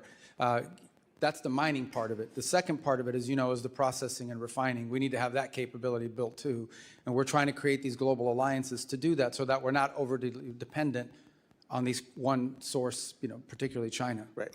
And third piece of questioning, I recently was in Korea meeting with the new Korean president. Lots of conversations taking place with the Koreans. One area we did talk about was, our commitment to being the nuclear deterrent for the peninsula and so forth. Has anything changed there? No, our posture there remains the same. And in fact, we have new partnerships that we're trying to, now we're not trying to trigger a crisis there. We're not trying to trigger a war or anything problematic. But, at the mill-to-mill level, we have very strong relations with Korea. Great. Also, have been talking to Australians, paying close attention to AUKUS. Again, our commitments to AUKUS, to that partnership, which is critical to our geopolitical security in the region, that commitment stays firm. Correct. And not only that, with Australia is also part of the Quad that we have with Japan and India. They were at our meeting last week. We have a lot we're working on together with them and seek to expand it. Great. And you mentioned that the Quad expects to have a leaders summit. I know that's been delayed a couple times. Do we expect the leaders We are hoping to be able to do one this year, maybe on the sidelines of another global gathering in the region, but nonetheless a meeting. Not a standalone, but as part of, where they're all going to be at the same time, it would be easier. We're working on getting that scheduled. Great. Representative Fine. Well, thank you, Mr. Chairman. Mr. Secretary, I firmly believe God puts us where he wants us to be, and I'm grateful every day he's put you where you are. So thank you for all the hard work that you're doing. I want to read you a couple statements and see if you agree with them. I suspect that you will. The first statement is, heaven forbid Iran were to ever obtain a nuclear weapon. Do you agree with that, I presume? Yeah, I would use even stronger language. Yeah, okay. Second one would be, Iran must never be allowed to obtain a nuclear weapon. Would you agree with that? Baseline policy. Okay. And then the third is, the Iranian regime must not gain nuclear weapons. Would you agree with that? These are statements, these are actual quotes from 3 members on the other side of the aisle who today gave you a whole lot of grief about what you're doing and what the president is doing to make sure those statements don't come to pass. Representatives Meeks, Liu, and Sherman. So my question to you is, what changed? I mean, why would people say they must never be allowed to have a nuclear weapon, and then when we're actually doing what is necessary to make sure they don't, all of a sudden there's a very different tone as they ask you questions? Yeah, I would say that the notion that they shouldn't have a nuclear weapon is widely held, and not just widely held by members of Congress. It's widely held by countries around the world. In fact, I don't know a single country in the world that says it would be a good idea for Iran to have a nuclear weapon. I think what's changed, or where the difference comes in, is, okay, what are you going to do about it? You ultimately have to do something about it. And when we saw that they were building up this conventional shield behind which they were going to hide their nuclear program and hold it immune from action, we had to address it. And that's what the president did with Epic Fury. So that was the difference. The difference is we actually did something about it, something that multiple administrations have held as their position. It was the Biden administration's position. It was the Obama administration's position. But this president actually did something about it. And, many countries around the world aren't willing to do anything about it except complain or, sign on to some letter somewhere. But we actually did something about it, because if we had not done so, in about a year, Iran would have had a conventional shield. And they could have been able to threaten not just the region, but parts of Europe. And they would have said, if you come after us in our nuclear program, we will impose costs on you you cannot bear. So now you have to let us have a nuclear weapon. We were never going to let them have that conventional shield. So what happens, in your opinion, if we did what they're asking? We stand down, we stop, we go back to the strongly worded letters and lots of talking, but we don't take the action. We just go, well, we don't want them to have a nuclear weapon, but they're going to do what they're going to do. What do you think? What would your prediction be? What happens? I think the long-term trajectory of Iran remains the same in that regard, as their ambition is to ultimately have a nuclear weapon.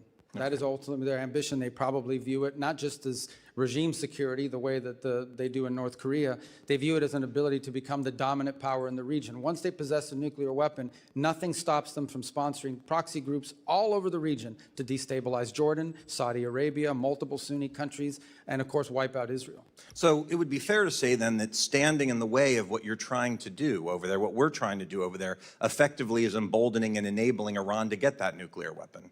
Well, ultimately, anytime they don't fit, the only reason they would not go for a nuclear weapon is because they're forced not to. They're never going to do that voluntarily. and they've never agreed to anything voluntarily. Even the small concessions they made in JCPOA were in exchange for some benefit to them. So clearly, this is a regime that only understands that they will only do these things if they're compelled to do so, either through an incentive or through a punitive matter. Okay, changing topics to UNRWA for a minute. As you know, on October 7th, 2023, there were employees of the United Nations in the form of UNRWA who actually participated in the terrorist attack that killed 1,200 people. What are we going to do to make sure that the UN can never, ever again employ terrorists that are going to go and kill people? Well, obviously, we're not going to be working with UNRWA any longer. As you know, we've removed ourselves from that, and we refuse to engage them or be a part of the solution now in Gaza. There are plenty of other organizations that can play that role without having the sort of cooperation that they've had with Hamas elements, including the presence of Hamas elements within their ranks, as we've seen. And it's part of the thing that was being talked about earlier. In Gaza, what they don't tell you is a significant percentage of the aid, even the non-UNRWA aid that was entering, was winding up in the hands of Hamas, and they were reselling it in the black market and, of course, keeping it for themselves. That was not the purpose of the aid. What they're also not telling you is that one of the reasons why the World Food Program would not go in or could not go in is because their trucks were being hijacked, and their truckers would not go because they were putting their lives in danger. And this was all being systemized, weaponized, and manipulated by Hamas to their benefit. Well, thank you again for everything you've done. Everyone in Florida is very proud of you, and we're cheering for the work that you do every day. Thank you, Mr. Secretary. Thank you, Mr. Chairman. Representative Oczewski. Thank you, Mr. Chairman. First, Secretary Rubio's earlier testimony referenced the president's son-in-law, Jared Kushner, as a private citizen. But in President Trump's own words, Kushner is an envoy of peace alongside Steve Witkoff. So I ask unanimous consent to submit for the record a political article from February 19th detailing the president's announcement, which makes clear Kushner is more than a private citizen. It's ordered. Thank you. Secretary Rubio, as a senator back in 2023, referencing Hunter Biden, you said, quote, if his last name wasn't Biden, there's no way in the world that he would have made the millions of dollars he made. You also said we can't abandon common sense when someone profits from a family member in power.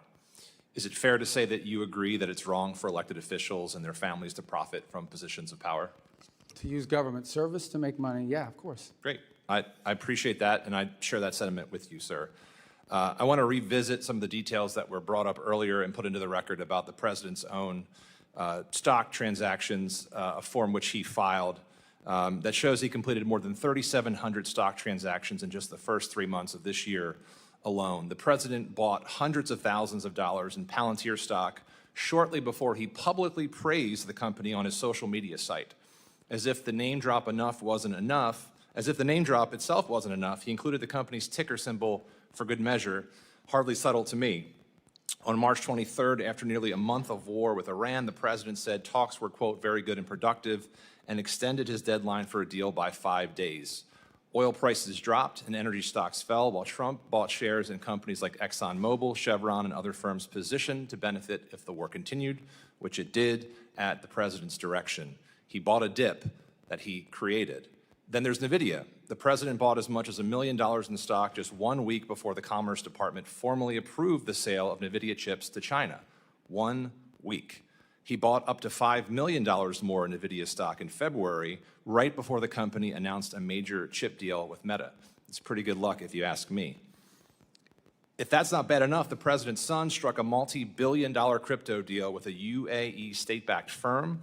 After the deal, the administration reversed AI chip restrictions, approving transfers of sensitive technology to another UAE-related entity, chaired by the very same royal family figure involved with the deal with his son. That seems like hardly a coincidence to me, and indeed, it is self-enrichment tied directly to the president's foreign policy agenda, and it's how the president's net worth has grown by over $4 billion since he started this term. As the president gets rich, his wars and tariffs are crushing hardworking American families, and I think the American people see through the BS. This is the most corrupt administration in American history. So, Secretary Rubio, earlier today you said you didn't know the facts about the president's financial dealings. I'm happy to share them if you want to see it specifically, but having run through that, now that you do know, would you agree, and do you have concerns about the fact this administration is in fact profiting from their position of power? Well, first of all, what I said is the information you guys were putting up, including on this board, I don't first, that's not in my purview as in Department of State, and these are things you're producing. I don't know if they're accurate or not, but let me just say this. I've been in every foreign policy and national security meeting for the most part this administration has had. Not once, not a single time have I ever seen even the hint or the indication that any of the decisions being made are for the financial gain of anyone in the administration. Those are my observations. That's what I can speak to. I have not once seen a directive on our foreign policy or our national security policy that in any way indicates that it's being done to the benefit of anyone personally. That's what I've seen as a firsthand witness, and that's what I can testify to today. With all due respect, Mr. Secretary, I may have to get you a new pair of glasses because the facts are right in front of you, and it seems like malpractice for the Secretary of State to not be able to see this president and his family enriching themselves by billions of dollars. So the only thing I can, from my perspective— No one has ever said in a meeting, let's go do this because it's going to help me make money. Of course he's not going to say that. But not Of even course hint he's at not it. gonna say Not that. even hint at it, not even, on the You don't contrary. have to hint at it. The facts speak for themselves, sir. They're in the record. They're in the forms the president put forward himself. It's in the billions of dollars he has put in his pocket. It is the timing of the deals and the announcements. And the only thing I can see is, my question to you as I conclude my time, Mr. Secretary, is what's changed in your perspective? Is it the party affiliation of the president, or is it your own political ambitions? I already told you at the outset, people don't make, and I've seen the president say this, people should not be making money off of their government service. He said that repeatedly. I've heard him say that, but not once. I want to reiterate this. There has not been a single decision that's been made that I have witnessed or been a part of that in any way indicate to me or to any reasonable mind that this was linked to some financial agreement or arrangement. And I think the facts clearly are differently, and I hope you take a look at them. And with that, I yield back, Mr. Chairman. Representative Kim. Thank you, Chairman Mast. Thank you, Secretary Rubio, for joining us right here at the corner. Thank you for being with us today. Secretary Rubio, diversifying critical mineral supply chains away from China is a priority of both of us. I want to thank you and the Department for your collaboration with my subcommittee on related legislation, which was already mentioned, Dominance Act, that we recently passed unanimously through this committee. The FY27 budget requests $5 billion for New America First Opportunity Fund, including $250 million for critical minerals. So can you expand on that request and clarify whether these funds are intended to support Forge, Pax Silica, the economic security zone in the Philippines that was announced on April 16, or other priorities? Yeah, all of the above. We want to have the flexibility to jump on these opportunities in a very nimble and effective way. We have a couple things going on at the same time. The first is, I would say, a feature of our bilateral engagement all over the world. In every one of our embassies you travel to, and many of you have traveled, you will see that critical minerals and supply chains feature prominently in all the diplomatic work that we're doing. And we're actually having countries approach us and say critical minerals should be a part of our agreement and our relationship because they want to see those resources used to the benefit of their people in a responsible way. The second thing is we hosted this ministerial we followed up on in which we brought together dozens of countries from around the world who are all agreeing to this compact that we're going to cooperate with one another, not just for access to the minerals, but for access to the refining and processing capability that turns those minerals into useful parts of our supply chain. The third on Pax Silica is very focused on the specific supply chain critical to the growth in AI and what you'll need in order to power AI in the 21st century. And when you point to the Philippines, that's a very creative opportunity in which there was this land that they control, that's in the government there has, actually used to have a military presence on it by the United States. And now that's going to be turned over as an innovation zone for this entire ecosystem. And we want to be nimble enough to be able to jump on these opportunities. Sometimes present themselves outside the regular earmark process or the regular financing process, appropriations process of Congress. We don't want good opportunities to pass us by because our competitors around the world are much more nimble and able to move much quicker, and we've lost opportunities in the past because of that. Thank you very much. This is exactly why we appreciate working with the administration and the priorities in this breaking that critical mineral supply chain from China. So thank you.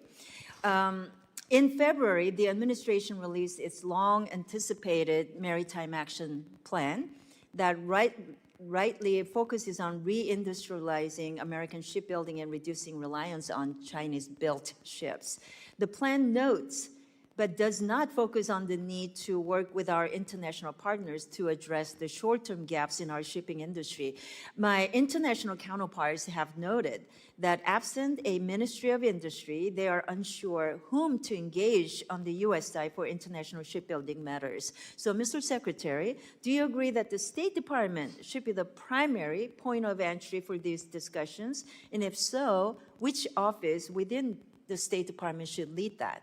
Well, I'm not prepared to claim that as belonging to us, but I certainly know that our Economic Bureau will play a key role in it. Maybe it's better positioned in commerce. Potentially, the Department of War will have a role to play in this as well, because some of this involves shipbuilding for our Navy. I can say that in the case of Finland, we're entering into that agreement on the icebreakers, which will help. They'll help us, and they're very good at the construction of that. I know with South Korea, there's been part of our agreement with them is the ability to not just build ships here in the United States, but they may be able to build a few in South Korea as well that would be helpful to us. So we are looking to this. Unfortunately, what has happened in the world is that the capacity of other than China, very few countries have invested heavily in their shipbuilding for a long time. That's an industrial capacity that's been lost because they've been subsidizing their industry and producing it at such a high rate. So that's one more thing that we need to reindustrialize to the broader world and ultimately, hopefully, to the United States and our shipyards here as well. Thank you. Very quickly, on the Taiwan arms sales, it's already been addressed many times, but given the growing PRC threats against Taiwan, there is a strong bipartisan consensus here in Congress that Taiwan must receive the defensive system it has already purchased and paid for without undue delay. So can you provide an update on the current status of these deliveries and the administration's plan to expedite them? Well, the first tranche, which was the single largest sale to Taiwan ever, was the $11 billion in December. That was approved and is moving. The second is, I think, the $14 billion one that is still under review. And it's under review for a variety of reasons that don't necessarily just include Taiwan. It includes the availability of the stocks in the short term. We have to balance that with our own procurement process. So it's a normal to review it's a large sale. I mean, it's not small. It would be the biggest one ever. And I just remind everybody, the $11 billion we did in December, I believe, was more than was sold to Taiwan the entirety of the Biden presidency, and that just happened 5 months ago. Representative Moskowitz. Thank you. Thank you, Mr. Chairman. Thank you, Mr. Secretary, for being here today, and also thank you for staying until the end so all members can ask questions. A lot of secretaries don't do that, so thank you for doing that. Tell me that was an option. Take that up with the chairman. I want to talk. You went through a list of successes for the administration, one of which was the Shield of the Americas, and I know I thank the administration for creating the Shield of Americas and sending Kristi Noem out of the country. I want to focus on Iran for a second. I think when we talk about success, right, success is Iran is no longer pursuing nuclear weapons. Success is that the uranium they have is gone. And it's fulfilling 30 or 40 years of U.S. policy, right? That's success. Do you agree with that? I mean, ultimately, we did it for a reason. We don't want there to be a nuclear-armed Iran. So, look, Iran can make whatever pledges they want. It's not worth the paper it's written on. But making sure the nuclear dust is out, making sure the facilities that they have underground are gone, that is success. And I assume you would agree that any deal that you think the president should sign or not sign has to address those core issues.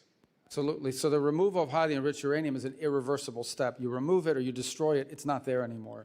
On enrichment, those are limits, but if you're not inspecting it, they can always violate it. And as long as they have the equipment and the know-how, they could always violate it in the future as well. So that would have to be, that's the one that would have to be monitored. But the enrichment you could verify immediately because you either have it or you don't. Yeah, and for me, I think you have to dismantle what's there and you have to get out what's there. I think that's the most critical piece because, Iran has survived multiple administrations. That's their whole goal. Their whole goal is just run out the clock. They've run out the clock previously. And so the idea that they'll pledge to do something in the future, I just don't think we can trust that. Once we pull away the military, once we move on to another topic, their pledge is kind of irrelevant. Getting what's there removed, I think has to be the most important thing.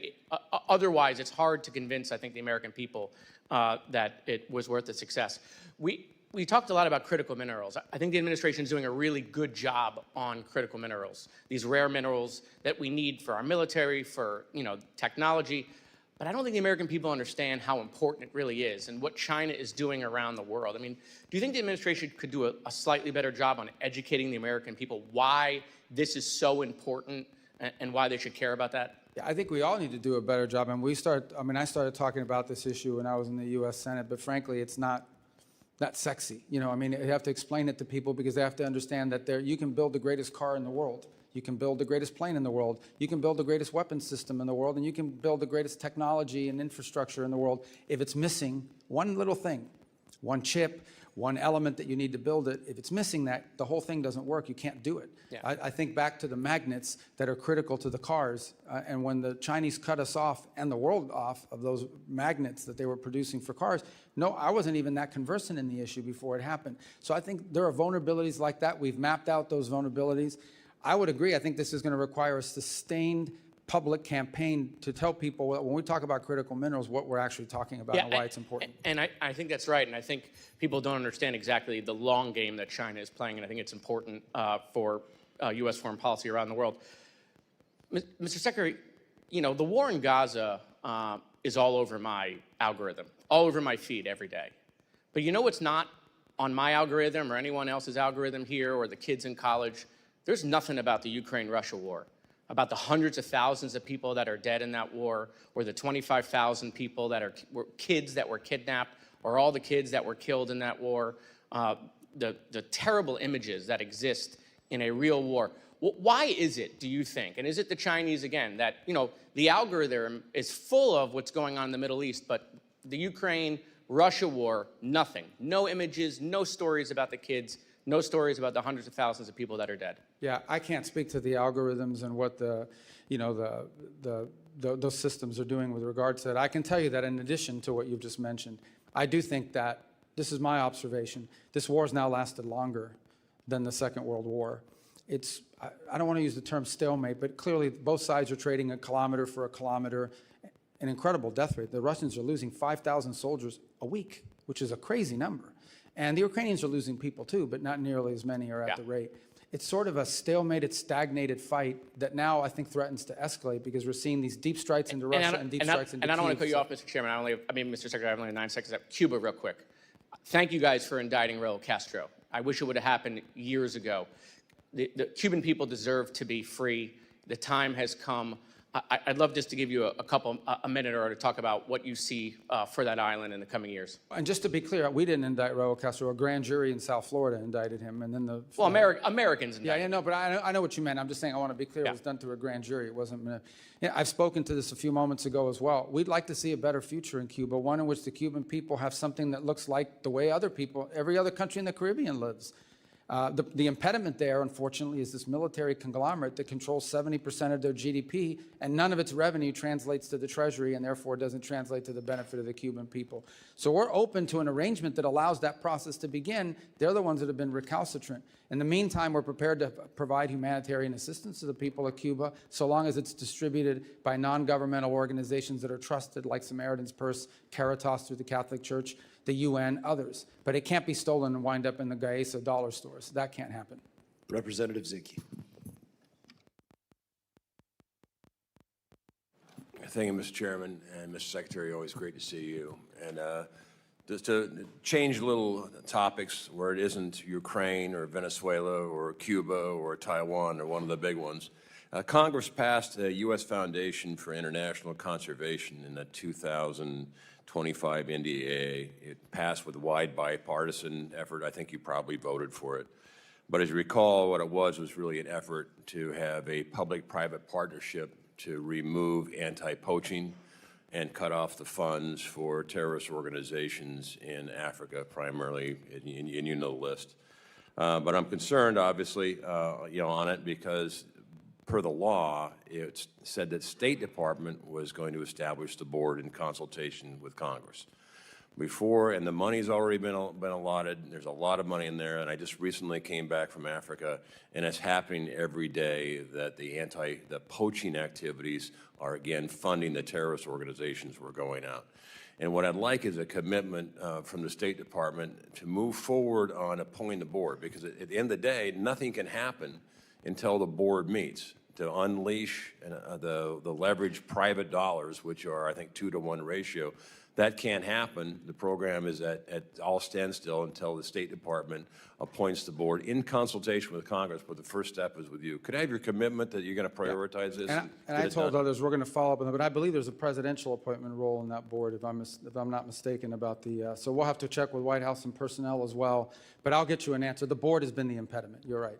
Yeah, and my understanding is, reading the law, it's the State Department appoints. Yeah, no doubt in coordination with the White House, but if you would prioritize it, because I think this program is an incredibly important and effective program because it leverages private dollars like we haven't seen in Africa, and it is a problem. And with that, Mr. Secretary, let me yield to my colleague from Florida, Ms. Salazar, who would like to ask you some questions and follow up. Thank you very Thank you much, again for your Honor. service. Yes. Mr. Secretary, I just want to continue with Cuba to see if we can finish your thoughts on it. As you were saying, ISA controls 70% of everything, the resources in Cuba. We know that the Castro family is the one in charge of that military mafia. Is there any way that we could find another Delcy #2, following the same example that we have in Venezuela, where we removed Maduro because the grand jury indicted him and he was in the transnational criminal organization lists? If that were to happen, could we find a Delcy #2? Well, first of all, I think that some of the models you want to look at is the way the Czech Republic or Poland transitioned out of and one of the things they did is they did preserve certain institutions in their society in order to provide stability and longevity to the project they were in. But we understand that there are no institutions in Well, Cuba. I think you're asking me to identify, is there specific individuals in the Cuban government? I think there are specific, maybe technocrats that Okay. you could work with. And would you I think be it's a little okay- harder when you get higher up because of the ideological bent that some of them have. And I agree with what you're saying. People that are not, their hands are not full of blood.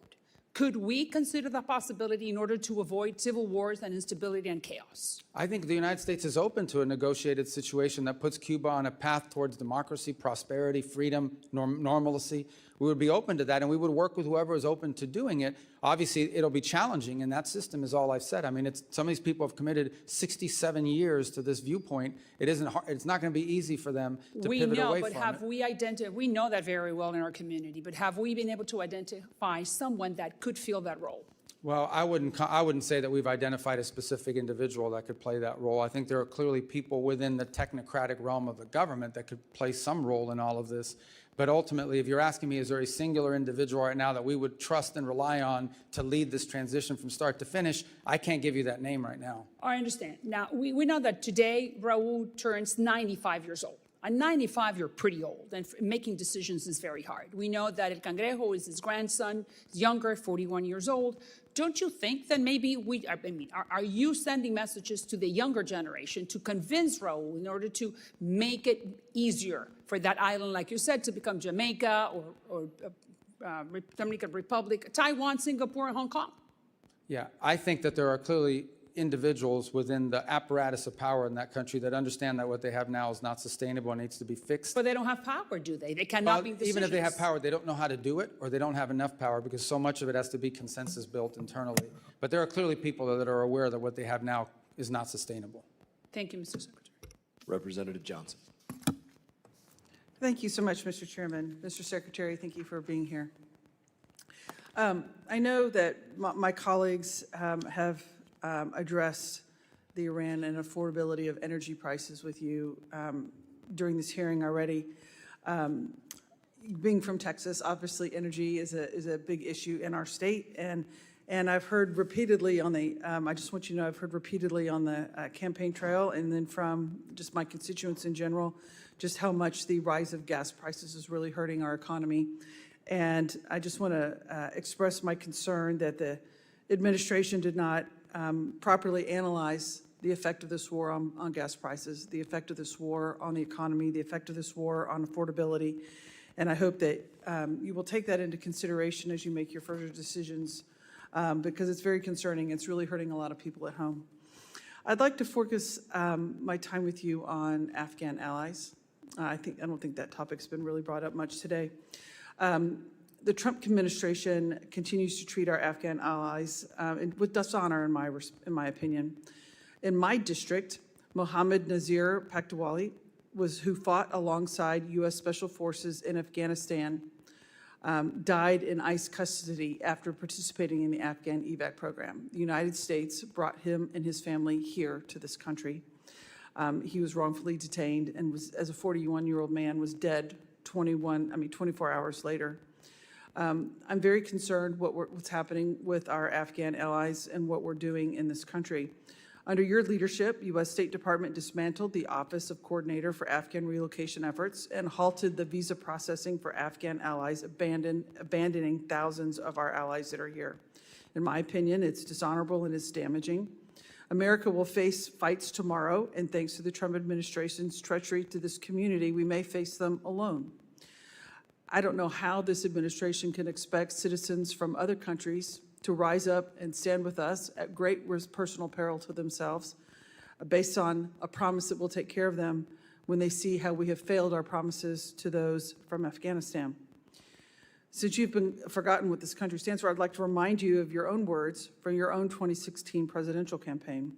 Wherever freedom and human rights spread, partners of our nation are born. But whenever foreign policy comes unhinged from its moral purpose, it weakens global stability and forms cracks in our national resolve. I believe that this is what's happening with Afghanistan, sir. What is your plan to deal with our Afghan allies, with the brave men and women that stood alongside our military, that are here in this country? Is your plan to return them to the Taliban? No, but that's not anyone's plan. I think the plan is to find a third safe country where they can go to that they're comfortable and choosing voluntarily to go there, and we're looking for more and more countries to step forward and assume it. As you know, the issues you raise are also tied into the broader migratory decisions that have been made by this administration. We're operating under an executive order right now that does not allow any Afghans into the country after the aftermath of the National Guard attack against the National Guard here in Washington, D.C. a year ago. And then there are also other DHS determinations. Our role, we continue to process the folks that are applying so that their paperwork is in order, but ultimately we don't want them stranded forever in where they are. We want them to be able to go to somewhere that's not Afghanistan, that they choose to want to go to and that are welcoming of them. And we actively are engaging countries around the world. There are 3 or 4 that have already spoken to us about their willingness to do it. Obviously, they're not going to take 1,000, but we might be able to get 300 here, 400 here, places where they feel comfortable going to and that are assuming and welcoming to them. We're not returning them to the Taliban. We understand that would not be the outcome we want to see. Right. I do think that the position of the United States to now, by bringing these families to our country after they honorably served our country, alongside our men and women, and now to say, now get out, we don't want you anymore, based on one isolated incident is morally reprehensible. It does a disservice to them, and it's wrong, and it's bad policy. Mr. Chairman, I'd like to ask unanimous consent to enter the record on April 21st, the New York Times article, Trump is said to be in talks to send Afghans who aided with U.S. forces to the Congo.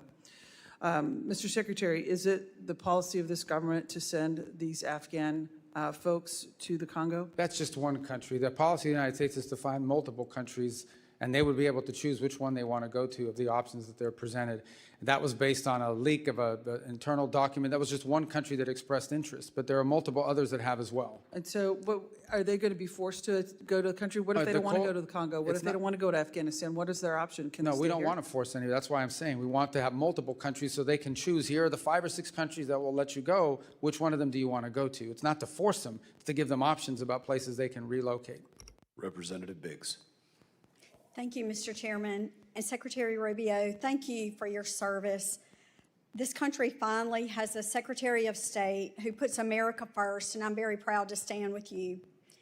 In February of 2025, the State Department eliminated nearly $60 billion from over 4,000 ongoing grants and another $54 billion in multi-year USAID awards. Money that was on autopilot, flying out the door every single year with zero accountability to the American people. Programs that spent $70,000 on a DEI musical in Ireland, $2.5 million on electric vehicles in Vietnam, and $6 million on tourism development in Egypt. That is waste, and that is fraud, and that is abuse of the American taxpayer dollars, plain and simple. I'm proud to stand with an administration that had the backbone to do what Washington has refused to do for decades. What has been eliminated is very significant. It is historic, and it is just the start. The savings from USAID cuts have already sparked serious proposals to redirect billions towards something that actually matters, like repairing veterans' homes. I'm talking about long-term veterans' homes like those in South Carolina and throughout this country. That is what America First looks like, not Sesame Street in Iraq, not transgender opera in Colombia. But Secretary Rubio, I would like to know what is still in that remaining portfolio that should not be there. What programs are still drawing a check that wouldn't survive 10 seconds of scrutiny in front of a working family in my district, like the 3rd District of South Carolina? And how do we complete the mission of putting America first in every single line item of this budget? Because I can tell you, the people in my district are not going to accept it. They are tired of hearing, well, we got most of it. What is your commitment, Mr. Secretary, to finishing the job? Yeah, well, it's happening already. So USAID no longer functions. There is a USAID, but it's largely now operating as a wrap-up and wind-down operation. So that's what's happening in USAID. We took all the programs that were worth preserving and all the programs that were worth doing, and they're all under the State Department now. So you have the State Department is conducting foreign aid and foreign assistance within the context of the criteria that we've created, and those are outlined in this year's budget request. And then there are legacy programs that we did not bring over to the state that are still at USAID, some of which may not be operating any longer, but are tied up in litigation. They claim that they're owed money. They got a judge trying to get us to pay them, or if not, there's wind-down costs in unwrapping those programs. They're not active programs, but some of them are under active litigation because the NGO is suing the government, and a judge is saying, well, you may have to pay them, so make sure you preserve the money until I rule on it. So those may take years to clear out. They're not active programs, but they're involved in litigation. But those are under the USAID portfolio, not under state. And I no longer am the acting official at USAID, and that's being run through the Office of Management and Budget. Well, thank you so much. I appreciate the work and the efforts that you're doing, and I know our taxpayers in my district do. And with that, Mr. Chairman, I yield back. Secretary Rubio, they've called our votes, but we have this last row of individuals to your left. Do you think we have time to work through them? Yeah, we can't. I have to go to the Senate in a little while, but I'll talk fast. Thank you. Representative Moylan. Thank you, Mr. Chairman. Secretary, thank you very much. We've been talking regularly. I appreciate all your interest into the Indo-PACOM. And last time we were out here at the hearing, we spoke about the importance of establishing a passport issuance office in Guam. And as you know, residents in Guam must have their passports issued from Honolulu, which creates a huge barriers in emergency situations. So I want to thank you again, your staff, for working with us on this issue. And can you briefly say, touch on where we're at with this process of establishing the passport issuance office in Guam, please? We are on the status of it? Yes. I think we're working on trying to do it. We'd like to do it. I think there's, we may have news for you on that in a couple weeks as we're going through our review of our visa offices around the world. And it's part of our consolidation efforts is to free up resources for other places where it may be more useful. So I think we'll have news for you in a couple weeks if you just bear with us. It's quite exciting. Thank you, Secretary. And last year, I introduced a bipartisan Clean Pacific Act with Rep. Case, Radaragan, and King Hines to establish Pacific Islands Counter-Narcotics Initiative to assist partner nations with counter-drug interdiction efforts. This year's budget request contains strong support for INCLE and outlines the strategic priority disrupting U.S. inbound illicit drug flows, especially fentanyl, meth, and cocaine, and expanding U.S. advantage and access in regions critical to the national security like Indo-PACOM. Can you speak how the State Department is working with partner nations in the Pacific to combat narcotic trafficking in the region? Absolutely, and our Department of War partners and our DHS partners are also involved in that effort.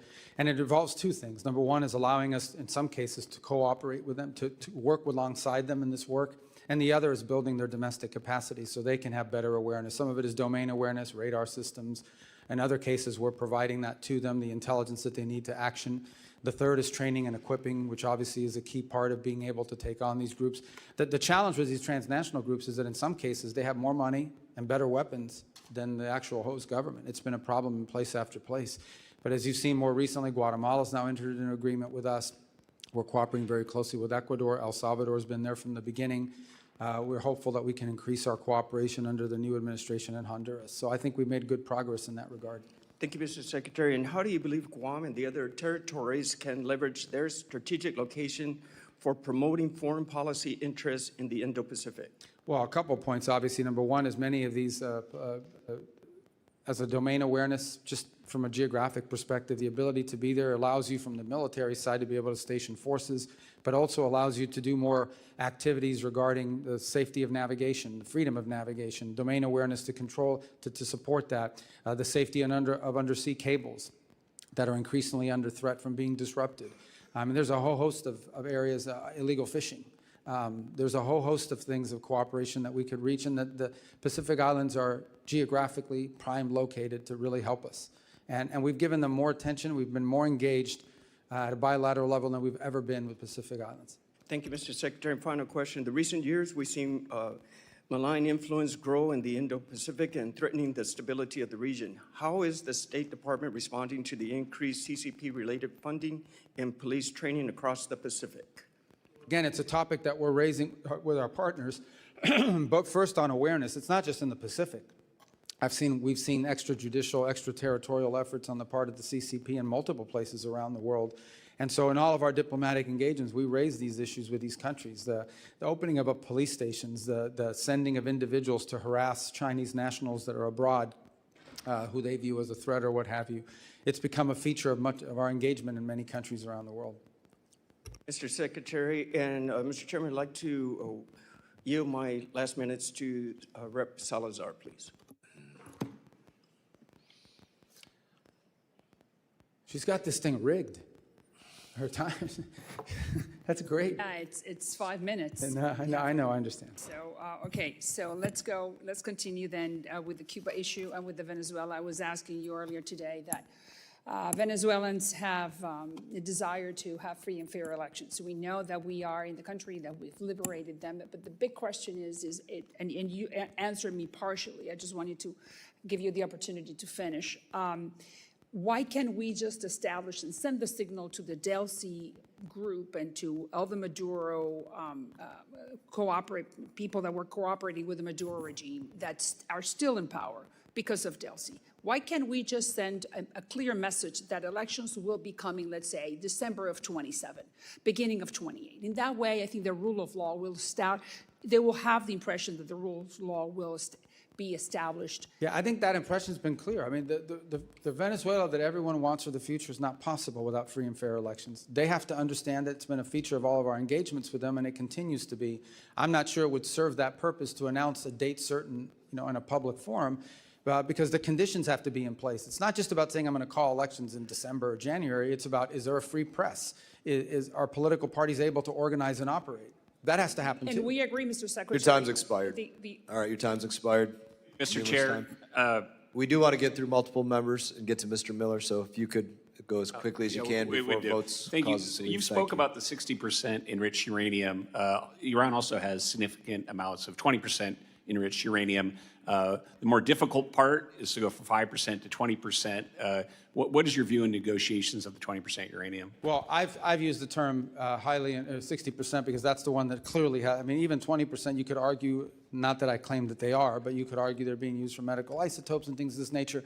But 60%, there's no reason for it. The only way you get to 60 is because you're on your way to 90. But the term we actually use in the talks and in everything is highly enriched uranium. So it would be correct. That would cover the 20, correct. Okay, very good. Thank you.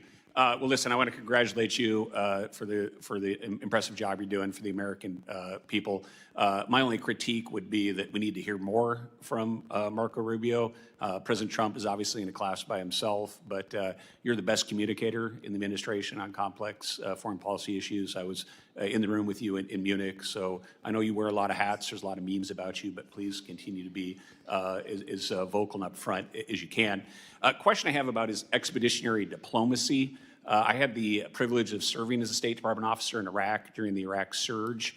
I had twice passed A100 classes and had offers to be FSO, but I actually came in as a 3161 hire at the time because the State Department did not have a capability for expeditionary counterinsurgency. This is something I've been working on with former Ambassador Ryan Crocker to both develop this capability, look at something like a State Department Reserve Corps, and also as a legacy of Benghazi, there has been, because of the politics around it, there has been sort of this mindset set in that we can't take any casualties amongst State Department officers. We need to have people in the State Department that can push out and can serve. And I wish if you could speak to the American people and to State Department officers about what your view is about a more expeditionary function. It's a concept we're very interested in, and I know you're interested in it as well. And just I can put it in simple terms, it's basically the ability to deploy diplomats in a place where we may not have an embassy and we may not have all the trappings. Obviously, diplomatic security and others get concerned because in their mindset, the risk factor should be zero. They don't want anyone being harmed. But I think the point you're raising is there are some instances in which you will take some risks. People know they're signing up for a risky proposition, but it's a high reward for the country if, in fact, they're successful. So we're interested in the concept. We obviously have to work through our system to make sure we can align it and create something that's functional. And I'd love to work with you on it because I see the promise in the concept for sure. And it's a concept that's existed in the past. And thank you. Just finally, and being mindful of our time considerations, I think you guys have done an amazing job of needed reforms of bringing USAID under the province of the State Department and certainly de-wokifying some of the nonsense that was going on. We still do have a lot of great State Department officers out there that are very proud to serve our country, and under your leadership, I do talk to some of them from time to time, and they do have some worry and some questions about the overall direction of the institution. So I'd just like to give the ability in the context of this budget request you're making to Congress to sort of sum up your thoughts of the vision of our current State Department officers for the future. Yeah, I think for the futures, we're trying to empower our we're trying to empower our embassies through our regional bureaus around the world. We want them to be the center focus of how we conduct foreign policy because they're on the ground. Too often in the past, foreign policy was mixed between, or diplomacy was mixed between the regional bureaus, and then you had these functional bureaus that had a worldwide mandate on a topic, and they ended up crashing into each other. Now what we want is to truly empower our ambassadors and the people in the field in these embassies that are on the ground every single day. We want decisions to be driven from the bottom up, not from the top down. Some of our best ideas come from the cables that are coming out of the field and back to us. And we want regional bureaus that are empowered as well. To be able to coordinate all this when the lines cross between different countries in the same region. We're also encouraging greater regional integration. So, for example, our Western Hemisphere ambassadors are now all are about to start a monthly conference call so that they're all coordinating with each other on regional affairs.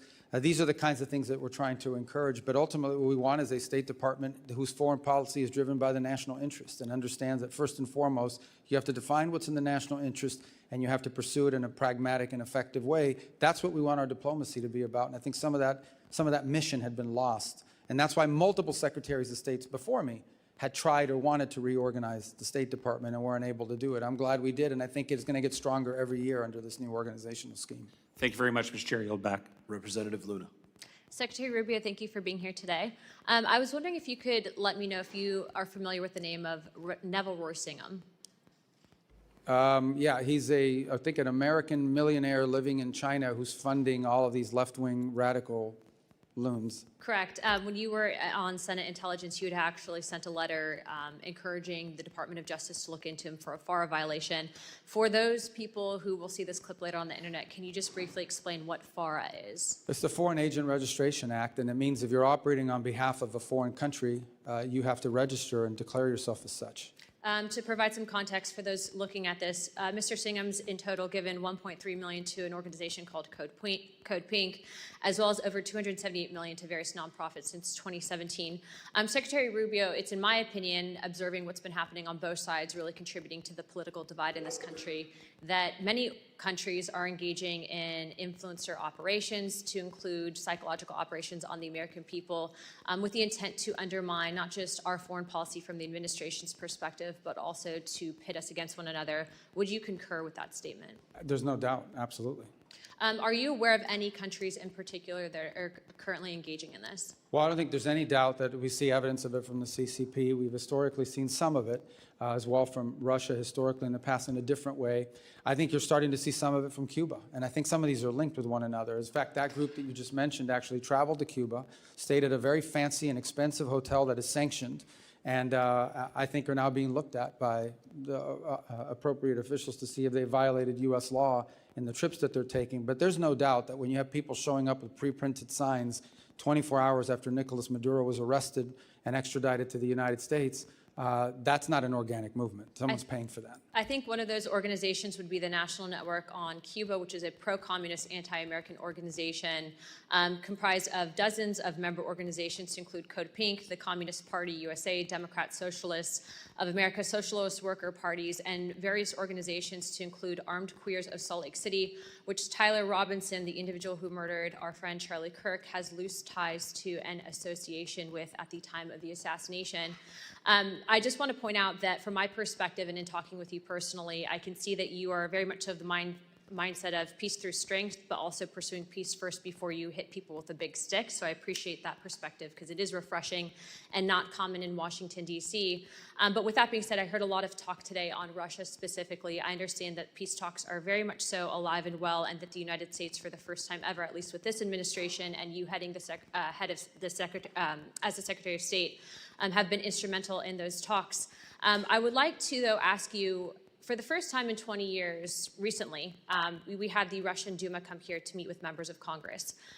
What is the end result when Congress fails to open up dialogue and at least maintains communications with another superpower like Russia? Well, I think there's two things to discuss. One is the war in Ukraine, which we'd like to see end through a negotiated settlement. And separate from that is a bilateral relationship with a country that possesses, if not the largest, the second largest nuclear arsenal in the world. At a minimum, we have to have relations and conversations with Russians. We just do, whether we like what they're doing or not, because given those factors that I just pointed to. I've had multiple conversations with the Foreign Minister Lavrov, and we have to, because that's mature diplomacy and it's important. It's the same with China. We have to have communication with them, and there are issues in our bilateral relations that have nothing to do with Ukraine.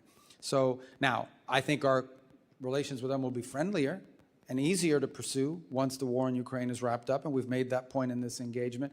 But I think what we've learned, and certainly I think has been affirmed to us in the last year and a half, is you're much better off having someone to talk to on the other side than not. And this is a president who's willing to meet with and talk to anybody. He doesn't view talks and engaging a foreign counterpart as a concession, the way it's been treated in the past. Sometimes it leads to something, sometimes it leads to nothing. Sometimes that vehicle of communication proves incredibly valuable in a potential conflict or crisis. I'd like to end by saying this. I completely agree with you. I think that it is our job and responsibility in Congress to maintain open dialogue and discussion. But I do think that you guys will be successful in this peace deal. And so I want to be the first to congratulate you on that, because I think that sometimes in this instance, having the courage to step up and do the right thing and lead by example is a big thing. So with that, Chairman, I yield the rest of my time. Representative Miller. Thank you, Mr. Chairman. Mr. Secretary, it's good to see you. You were the first person I worked for when I started in politics, and this is very unique for me. But first and foremost, I just want to say thank you for the job that you've been doing. People back home, they comment on your stability, your bearing, and how you represent our country on the world stage. Thank you for doing that. And look, you're sitting here today and for several hours, and our colleagues on the left, for the vast majority of them, they want to get a political stunt. They don't want to hear your answers, and that's why they wouldn't let you and afford you the ability to speak, because they know that you would school them in every which way possible and actually tell them that 2 + 2 = 4. And for a lot of them, that's hard to understand, so I respect your ability. But look, you have been asked a ton of tough questions. This is your time, if you would like it. I know you have spoken a lot today, but if there is anything that you would like to correct the record on by any of our colleagues on the left or even on the right that may have misspoken, I'd like to give you this time if you would like it. And just one last thing. When you're done with all of this, if you could come to Cleveland, Ohio, I know it's not where you're from, but the Cleveland Browns could use a really good coach. And so with all the different hats you've been wearing, maybe you could take us to a Super Bowl. But at that point, I leave the rest to you, sir. Well, I don't claim I can lead that to a Super Bowl, but I wish them luck in Cleveland on that. Look, I thank you for the opportunity. I think we've covered almost everything, and thank you for giving me the opportunity to do that. Unfortunately, I have to be in the Senate here in just a few minutes, and they get really mad if you're late. But I just want to touch off by saying, look, every element of our foreign policy and everything we do, including aid, is now synergized, and it's about the national interest. And I do think it's important to point out and continue to point out, we are the most generous country in the world. By far, we give way more money than anybody else does to all of these things. Other countries who are very rich, powerful countries should step up too if they want to join in helping. There's no evidence that that's the case. We've seen a little bit of an increase among some countries, but it's not just us, the Canadians, the UK, Other European countries have cut back in their expenditures as well on foreign aid, not timed with us. It just happens to be they have those domestic considerations to take into account. This is the most generous country in the world. This year alone, there will be millions of people around the world that will receive food and medicine and medical care and in a way that furthers our national interest, but is also good for them. And we do that more than anyone on the planet. Foreign aid and what this country does to help people around the world is something we should be proud of, but it has to be done the right way. We can't be spending money on things that don't further the national interest, and we can't be spending money on things that waste the taxpayer dollars, and we can't be spending money on social experiments around the world that further the aims of an ideological movement in the United States. That's not what foreign aid is ever supposed to have been about, and that's what we're going to get it back to. On foreign policy, we're going to be pragmatic, but we're going to be principled at the same time. We have to understand that when it comes to foreign policy, oftentimes you're not given the choice between the clearly good one and the clearly bad one. Sometimes you're given two bad choices, and you're trying to figure out which one of these two bad choices is the least harmful to the country. In the end, at the end of the day, foreign relations between countries is about one thing, the national interest. I expect that every time I meet with a foreign minister of another country, that foreign minister is going to push for what is in the interest of their country. I need to push for what's in the interest of ours, not what's in the interest of the world, not so what's in the interest of what's in the interest of ours. In those cases where where our national interests align, that's where cooperation happens. That's where alliances are formed. In those instances where our interests don't align, that's where you hope that diplomacy and cooperation can find a way through. But in the end, our foreign policy must always be about what is best for America before anything else. This is not a novel concept. It is a classic concept and one that was lost for a long time in American foreign policy, and I'm happy and honored to be a part of trying to restore it. Thank you, Mr. Secretary. Mr. Chairman, you're back. Final member, Representative McKenzie. Thank you. Thank you, Mr. Chairman. Thank you, Secretary Rubio, for joining us today. I have the pleasure of representing Allentown, Pennsylvania. It's home to one of the largest Syrian-American populations in the country.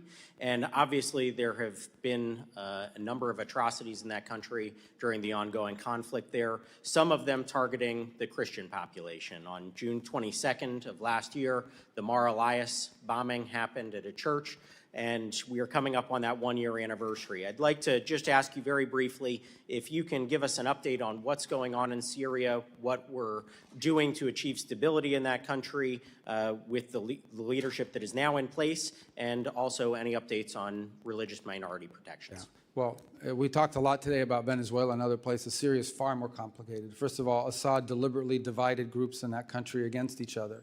And some of those frictions and some of those resentments exist. It wasn't always the case in Syria. It's one of the few places in the Middle East where you actually had Sunni, Shia, Christian, Druze, and other communities living, and Kurds living alongside one another. But Assad, and especially during the Civil War period, pitted these groups against each other. So in many cases, when you're seeing these atrocities, what you're seeing is some unit of some fighting group from one side going after and seeking retribution against a group in another. And it's a real challenge. I think you've seen a diminution in this, but nonetheless it exists, and it's already happened too much.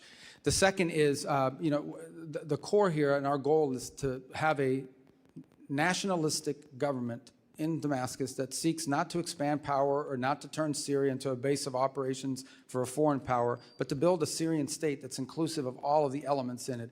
That's what we have engaged with the interim government there on. That's what we've given them and tried to give them every opportunity possible to succeed. We've had some successes.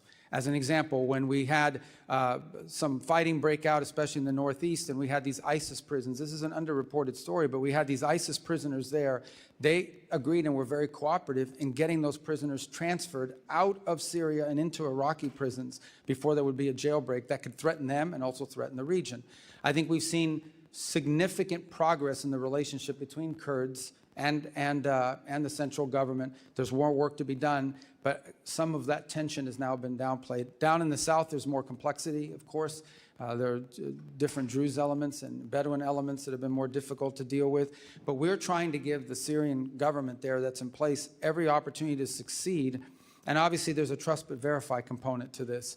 I will say this, and I want to be, everything we've asked them to do, they have tried to do or have done, including counterterrorism cooperation. But they have some capability gaps. They still have individuals within their armed forces, quote unquote, that are members of radical groups and have certain ideologies and aren't necessarily neatly disciplined. I think they're working through that, but there's a challenge again because of capacity. So this is a long-term project, one that I think is going to exist long after this administration. I hope the next administration will pick up the baton.